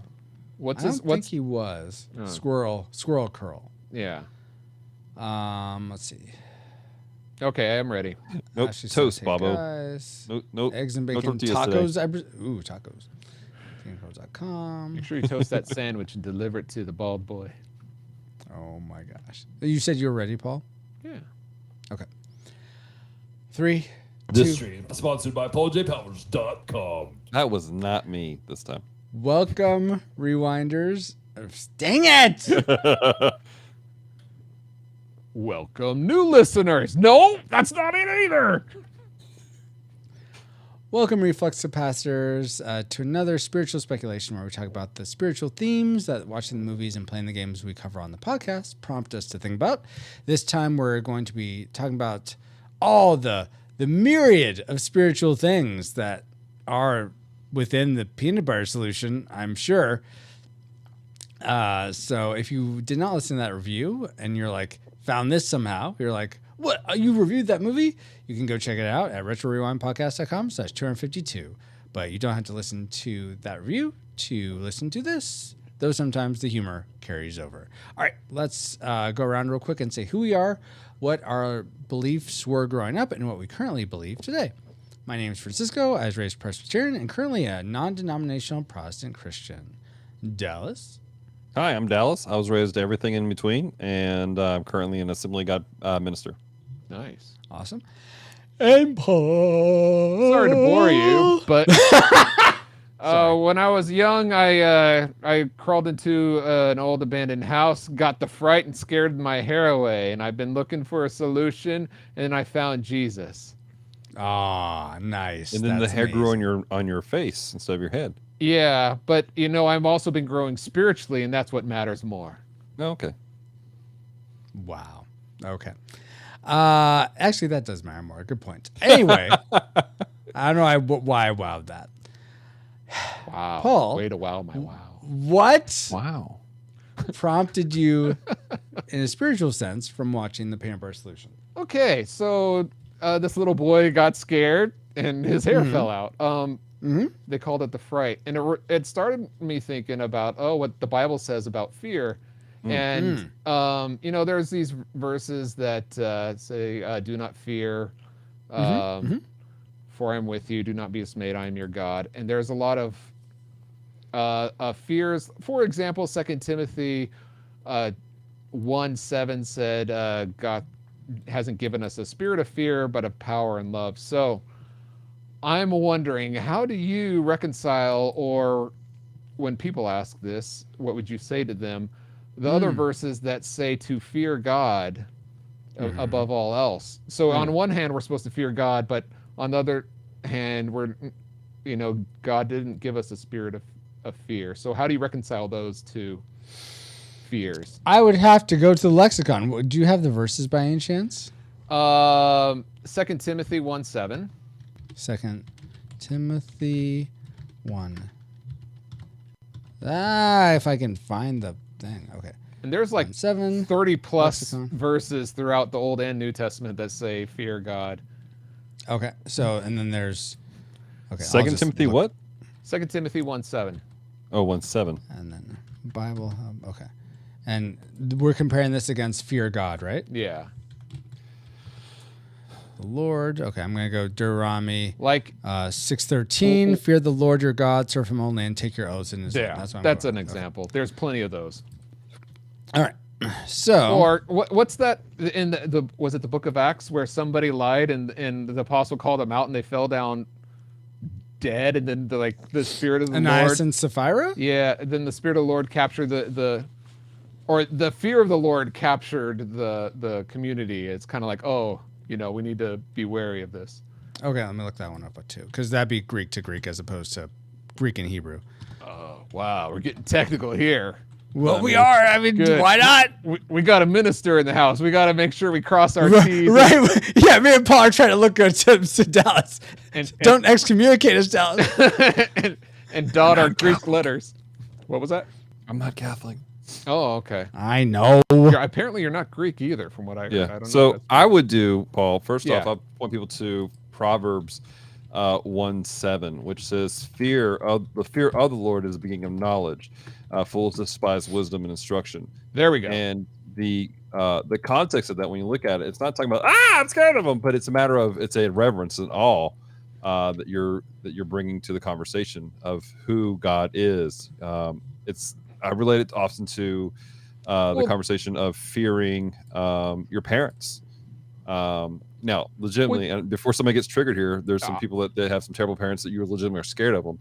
I was about to say that there's a difference between being afraid of your parents, right, and yeah.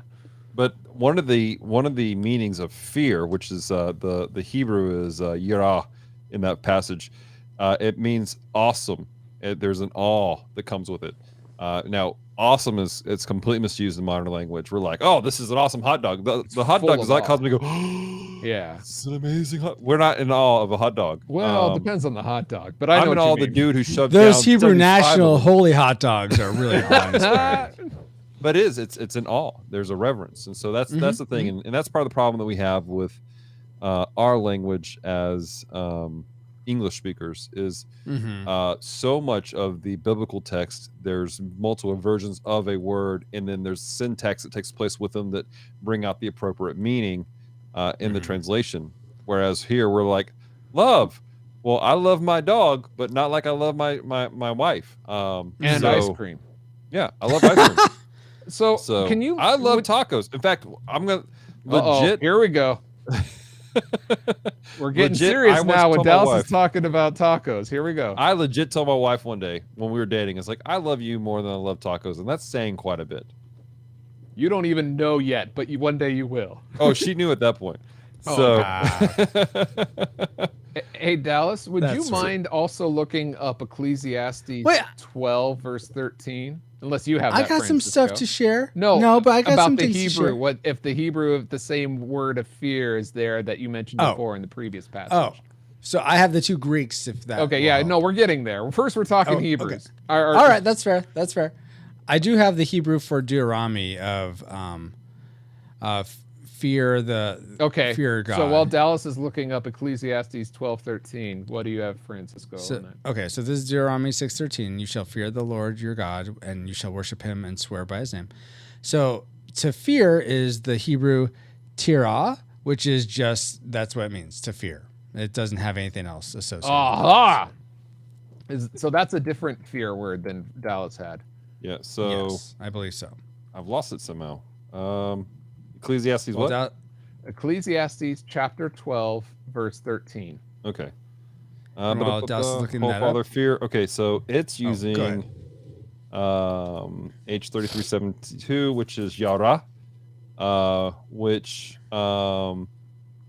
has slightly different stuff. It leans more towards the actual fear, but also has to stand in awe in midst of it. So again, a lot of it deals with syntax and what happens with the rest of the sentence for you to understand what's happening there.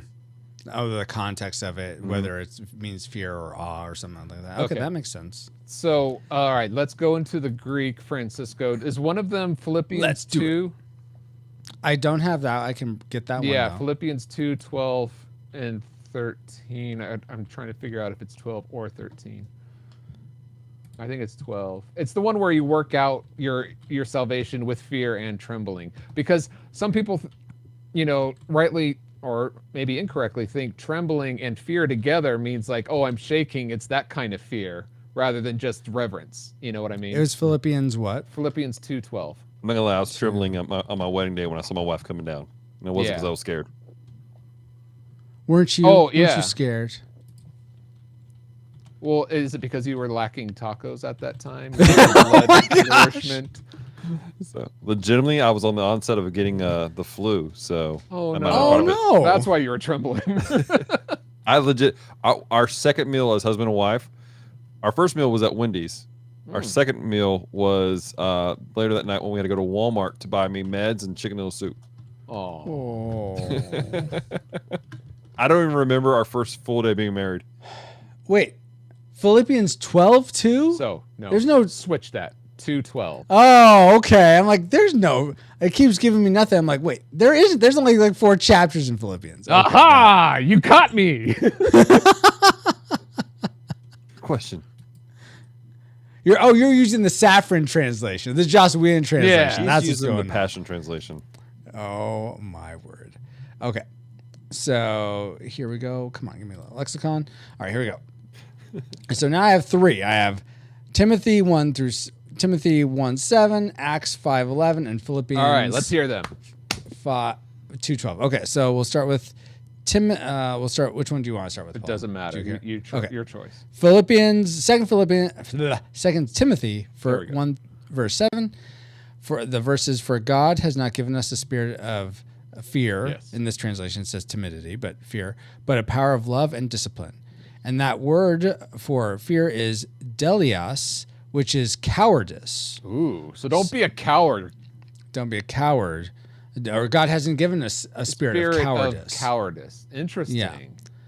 Then in Acts 5:11, after Ananias and Sapphira die, it says, and a great fear came over the whole church and over all who heard of these things. Okay. That word fear is phobos, which is like arachnophobia, the typical more fear. A real fear. Which like is scary. panic, flight, fear, the causing of fear, terror. Okay. So that is the terror of God. Yes, exactly. Okay. Interesting. And then Philippians 2:12. Yeah. So then, my beloved, just as you have always obeyed, not as in my presence only, but now much more in my absence, work out your salvation with fear and trembling. That is phobo, which is a little different than phobos, I guess, but it looks like it's very similar. The root. The Greek looks very similar. Yeah. Panic, flight, fear, the causing of fear. Probably just the usage, like. Yeah, exactly. Okay, so those seem to be. So how do you square that with the just reverence? Well, I mean, here's the thing. I feel like if we're comparing to the 2 Timothy passage, that's more about God hasn't given us a spirit that cowardice is like when we face the challenges of this world. It's like he's given us a spirit of love and discipline and bravery that we can go in and bravery. Yeah, exactly. We're not supposed to shrink away and I just can't handle it. I like almost like God's power isn't enough for it. Like there isn't enough. The spirit of timidity. Yes, exactly. Yeah. The spirit of timidity. As opposed to the other fears, which it's legitimate to fear God because he can destroy us. He made us. He can destroy us. It's like with Ananias and Sapphira, all Peter had to say was, why? I forget how the rest of it goes, but it's something like, for those that don't know, Ananias and Sapphira, there's a couple in the early church. They sell some land, or they sell a house or something like some plot of land. They sell it, and then they go and give. Everyone in the church is giving they're selling things, giving it to the church elders so that they can distribute it to everyone who has need. So Ananias and Sapphira sell their land, and they give only part of it to to Peter. The implication, I believe, is that they were trying to make it look like they were giving it all, but they only gave part of it. Right. So they wanted to look good to everyone, but they wanted to keep some for themselves. And Peter calls them out on this, calls Ananias first out on this, saying, why'd you steal from God or something like that, but now you're going to die. And so he just falls over dead. And then he gives his wife Sapphira a chance, saying, was this the full amount that you paid? This amount that you donated, was this the full amount you sold your house for? And she's like, yes. So she lies, and now Peter knows she's lying, and says, now the men that drag out your husband are going to drag you out too, and she dies. So that's what causes that fear. So give your money to the church. Exactly, yeah. Or Retro Rewind Podcast. Oh my gosh. No, that passage is about lying. I'm kidding. Right. I appreciate all of you patrons who do give to Retro Rewind Podcast, but we are not a ministry. Geek Devotions, I would consider a ministry. Your local church is definitely a ministry. I do not put us on par with them at all. All that to say that how do we square those? Well, one is I almost feel like it's a fear of this world versus a fear of God. One is legitimate to have the fear of God. One is not legitimate because God hasn't given us a spirit of cowardice, or we have the spirit of God in us. So all that fear that we should have for God, we can tap into that same power. And so there's no reason to be afraid of the things in this world. But we should be afraid of God and not the things of this world. You should be afraid of God, but not the things of this world. What's the verse where it says, like, to be afraid of the one who can not the one who can destroy the body, but the soul, or something like that? Yeah, something like that. I think that's not quite right. Sorry about that. I know what you're talking about. I feel like Jesus saying that to Pilate or Caiaphas. I feel like that's where what you're talking about takes place, but I could be getting it wrong. I feel like I just like Matthew 10:28 is what you're thinking of. Yeah. So don't be afraid of those who want to kill your body. They cannot touch your soul. Fear only God, who can destroy both our soul and body in hell. That's right. There you go. That's it. Unsubscribe. Thanks to Thanks. Hey, those were Jesus' words, not Dallas's. That beeping you hear is Francisco backing up Bob. Well, yeah, pretty much. I guess so. I was walking it back. Dallas, did you have more to say about the fear? Yeah. With the fear conversation, it's a really good conversation about what is fear, what do we not fear. When I talk to people, because there's a lot of people who, because the passages say don't fear, there's guilt that comes that they are fearful of a situation that's taking place sometimes, and so I point people often to Mark 4:35 through 41, which is where Jesus and his disciples are on the boat. Jesus takes a nap because he's tired, and a storm comes, and the disciples are freaking out, and they yell at him. They go, "Teacher, do you not care that we are perishing?" Like they're telling Jesus, "We're about to die." They're scared. And now the connotation here, we're about to die. They're saying to Jesus, like, "Hey, do you not care that you're about to die, dude?" Like they're looking at Jesus. And then he gets up and he says, "Peace be still." And then he rebukes them. He goes, "Why are you so afraid? Have you still no faith?" He's not rebuking them for being scared. He's rebuking them because of their fear, or because of their lack of faith. Lack of faith. Yeah. And the thing is that it's okay for us to be scared of a situation. The problem comes when we allow the fear to override our faith and understanding of who God is. They knew who Jesus was. They've done stuff with him. They knew that God had a plan and purpose for Jesus. And here they are freaking out, going to Jesus, waking him up wasn't a bad thing. Jesus wants us to come to him for salvation. Right. But it was hey, you're dying, Jesus. They have lost their faith in who Jesus was at the moment. Now, they didn't have full understanding of him as the Messiah yet. But in our own lives, when we allow fear to override our faith in who he is and keep us from accomplishing stuff, that's where that spirit of timidity comes in, that cowardice that you see there. That's where that fear is so different from where there's awe. When we're in awe of the Lord, that should spur us to have more faith in him and to do more. And so that's where that conversations of fear can go. Yeah, I'll tack on that, and it's almost like that whole episode with Jesus falling asleep in the boat, the storm coming on, comes, I believe, at least in the text. I don't know if it's in real time back 2,000 years if it happened like in sequence as quickly, but it does in the Bible come around the heels of him feeding the 5,000. Jesus taking just like, kids. I like people when Pastor Joe takes a kid's Lunchables and multiplies it for all the people, 5,000 plus people there, right? For them all to eat. So it's like he just did this amazing thing, and now you're coming to him and like, don't you care about us? But I feel like he shows how much he cares. So it's almost like you're calling his character into question too. Right. It's like, don't you care about you dying? And you're also like, you don't care about us? Well, obviously he does. I mean, he's been discipling you. So it's like, why are you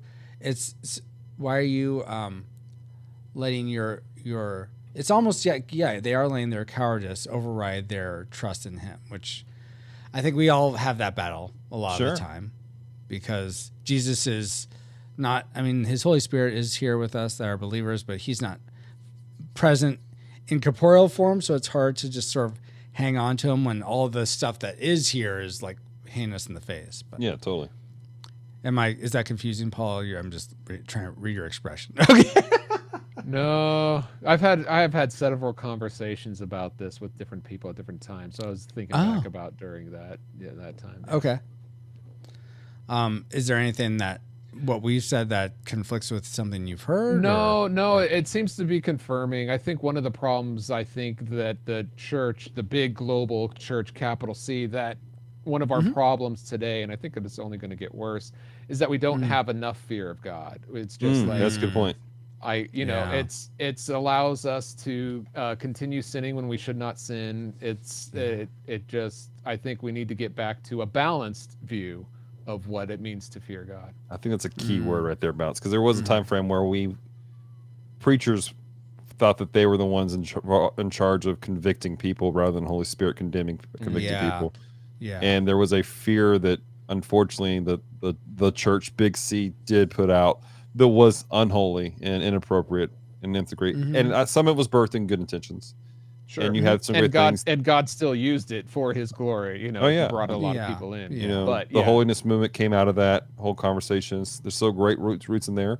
Right. But like anything, we've taken it too far. And now there is a pendulum swing. And I've talked about this often with people. We have this terrible habit of a pendulum swinging our things in the faith, where it's I come from a charismatic Pentecostal background, and so there was a terrible pendulum swing where people were overemphasizing the gifts of the Spirit to the point that they were almost not celebrating salvation. And then you have people who were more in my generation who saw that abuse, like, no. You know, the Bible says that this is what we need. We need to celebrate. Yeah, baptism of the Holy Spirit, gifts of the Spirit. These are great things. But Jesus says, don't rejoice about these demons who flee, but rejoice that your name is in the Lamb's Book of Life. We should be more concerned about salvation. And the pendulum starts swinging to a healthy place. But now it's gotten to the point where there is almost, even in some Pentecostal circles, a denial of the gifts of the Spirit. Really? Yeah, and some of them. And almost it's an afterthought. And we've gotten away from preaching, quote unquote, Pentecost. Ironically, we're here on the eve of Pentecost here, really. Yeah. And are those like branches called the disassemblies of God? Well, what's funny is because of some of those swings, there's actually within the Assemblies of God, which is what I'm part of, there is a subsect of people who they hold very strongly to some old school beliefs, and they are trying to take it again, some with good intentions, way back to the opposite end of the spectrum again with some old school mindsets. And you got cats like me and a few other guys who are like, can we find a balance here? Right. Yeah, can we just stay in the middle? What's so wrong with that? You know, this is what the Word of God says. Let's live here. Yeah, it's okay to be in tension. I think it goes to people just don't like to be in tension, but that's where we're sort of called to be in so many areas of our life. We can't, because it's easy to just be black and white in areas and be like, I'm just gonna be over here, or I'm just gonna I'm trying to think of an example. Well, it's kind of like it's the enemy's tactic for us to pick sides, absolutely, and to keep us separated. Absolutely, yeah. Here's sort of a geeky thing. I think a lot of people will be for whatever reason, anime is just like, or even Pokemon. Oh, Pokemon, they're demonic or what have you. They're pocket monsters. It's in the name, monsters. Yeah, geez, come on, don't you know? Can't you see? So that's like one side of the pendulum, like way over here, and then the other side is like almost like, oh well, Pokemon's fine, and all this other stuff that's anime because it looks like Pokemon is fine too. I mean, I'm trying to think if there's any anime that's I'd be like, this is like off the rails. I don't know why people are watching this. I feel like some of the Minecraft videos my kids watch are like that. But so you just but it's okay to have some, but that doesn't mean everything's permissible for me, but not everything is beneficial. Exactly. Everything so is you're talking like permissible, but I can't be mastered by anything. So there has to be, you have to find a place where you can, that is Romans, I think. Right. So Yoshi brought up a good point. Jesus called us to pick a side, but that's between us and the enemy. We're supposed to pick the side of Jesus, but I'm talking more about when Jesus prayed that we would all be one, that we don't pick sides against each other in that way, so that we're disunified. Good point. Dale also said, this was a while ago now, but just wondering, when does the father gets a grip on his son instead of letting him just walk off, letting his son talk to him in a negative light? When did that happen in the Bible between God and Jesus? What? I'm not quite getting the context. I Is, thought that I did wasn't, when I was that in the Peanut Butter Solution? I don't know. Movie? Was it Peanut Butter Solution? Maybe. When I'm down and okay, so that's Dale a Bible continues. verse, I think. When I'm down and oh my soul so weary, when troubles come and my heart burdened me, then I am still and right there in the silence until you come and sit a while with me. That sounds like that's a verse You or a Raised song. Me Up by Josh Groban. Oh, are you just doing that? Are you just doing? Okay, I didn't realize you were doing Josh Groban, Dale. My bad. Let me catch up. Yes, I'm an innocent child. So innocent, Cellcast. I'm so innocent. Oh my gosh, Yoshi. That's it. Right there. I feel like that's a good enough place to end it. I mean, I was going to bring up ghosts again and like, do we believe in ghosts or ghosts real, all that, but he's in my cereal of blueberry. that before, so go. I'm not sure. Maybe I don't know what episode we would have covered that. I believe in the Holy Ghost. Ashley says, an innocent child despite being one of the older folks here. Wow, Ashley. Yes, catch-up. The catch-up solution. Let's go with that. So any last thoughts or words or questions that you guys want to get out there before we wrap up? How do we make peanut butter? I don't know. I think we need to start a petition to let Paul grow a goatee. Oh, yeah. And smear it with... I need to smear peanut butter on it to make it grow. I mean, better. I've seen you with a goatee for before, no shave Paul. November, yeah. Yeah. And that looked good on you, I thought. Yeah. I mean, I'm used to you though with clean shaven, so it's different. It's like when you've seen someone with glasses all their life, and then they don't see them without glasses. Missing, It's like, whoa, that's how you look. Okay. Oh, weird. Oh, like half his face is missing, but it's all there. It's like if I saw Dallas without a goatee, I'd be like, what's happening? Yep. I haven't shaved this in, I think it's been probably about 6 years since I shaved all this off. Wow. Completely. Craziness. No. I'm old and wise, thanks to Tungsten. 3 years ago, because I did a mustache. There you go. Or because of a challenge I did. Okay. I think I should grow a mohawk. Then people could call me Hawk. There you That'd be go. great. Can you do it? Yeah. See, Ashley, everyone agrees with that. I don't think you can do it. That's a joke between us. So what are you talking about, Paul? Thanks a lot for that. I mean, I could do half a mohawk. Banana. It would stop about here. Yeah. Anyway. Yeah. Just add peanut butter. You're good to go. You could grow out, for instance, go the little samurai bun. Oh. I don't really care for that though. I don't like how that looks. That's just me. I feel like that wouldn't match my person. Not that a mohawk would match my personality either. I'm being ridiculous. But anyway. Well, thank you so much, Dallas. Thank you, Paul. Thank you, all you awesome Reflex capacitors for supporting this content. We pray it would engage your spiritual faculties, we'll say, that was encouraging or entertaining or enlightening. And thank you again for supporting this content. I think I said that already. So you get 2 thank yous for the price of 1 peanut butter solution. Yeah. But for me, for Paul, and for Dallas, we bid you all shalom. That means peace. Why? You're bald as a baby too? So do you have another filter going that does the baldness? Why does he look like an old lady? It does. You do look like an old lady. This is like Grandma Powers. Yeah. Right? Yes, you behave. Oh, Carlos, yeah, sorry. Yes, you missed it, but we will be posting the episode. It should be this Wednesday. Carlos, my brother. But glad you're here, at least at the end, to say hi and bye. Yes, Reese's Pieces. That sounds yummy. Carlos, you need to rewind this and watch his brother. It was funny. No, it was great. But thank you all so much. Gets off Paul's lawn. Yeah, get off Paul's lawn. Yeah. Get off my lawn. Oh, my gosh. Ashley says, nice work, gents. Have a good night, everyone. Thank you, Ashley. Thank you too. I'll go ahead and pray us out, and then we'll stream face. Lord God, thank you so much for tonight. Thank you for Paul and Dallas, and for everyone here watching. I pray protection and provision over all of us, that those of us who have prayer, faith, and trust in you would pursue you more and more each day as you pursue us. And for those of us who haven't, would they find a saving faith in your Son, Jesus Christ, sooner rather than later, but be drawn closer to you. Also, just for today, be drawn closer to you, and be drawn to your love, truth, grace, and beauty in a fresh new way.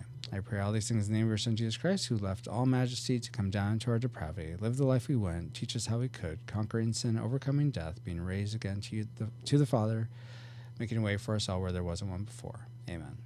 Amen. Did you memorize all that? Did you have to write down that mantra? All of it. That last bit. Yeah. So that last bit, I'll just share, is a prayer that me and Ashley worked out together. It's sort of our prayer, but I had started it for the podcast, and then her and I have worked on it. I thought it was like a Franciscan prayer or something like that. Yeah, like a creed or something. Yeah, it is a Franciscan prayer, technically. Yeah. There you go. A retro rewindian prayer. There you go. No. Yes, eat the pacifier, Paul. Nom nom. Anyway, thank you guys so much. That's actually very cool. Oh, thank you, Carlos. It is our nightly creed. It is actually, exactly. But until tomorrow morning for Sorry Kid Adventures, here is your stream face. Go away, Connie. I do not want any visitors. He's only trying to be nice. I look this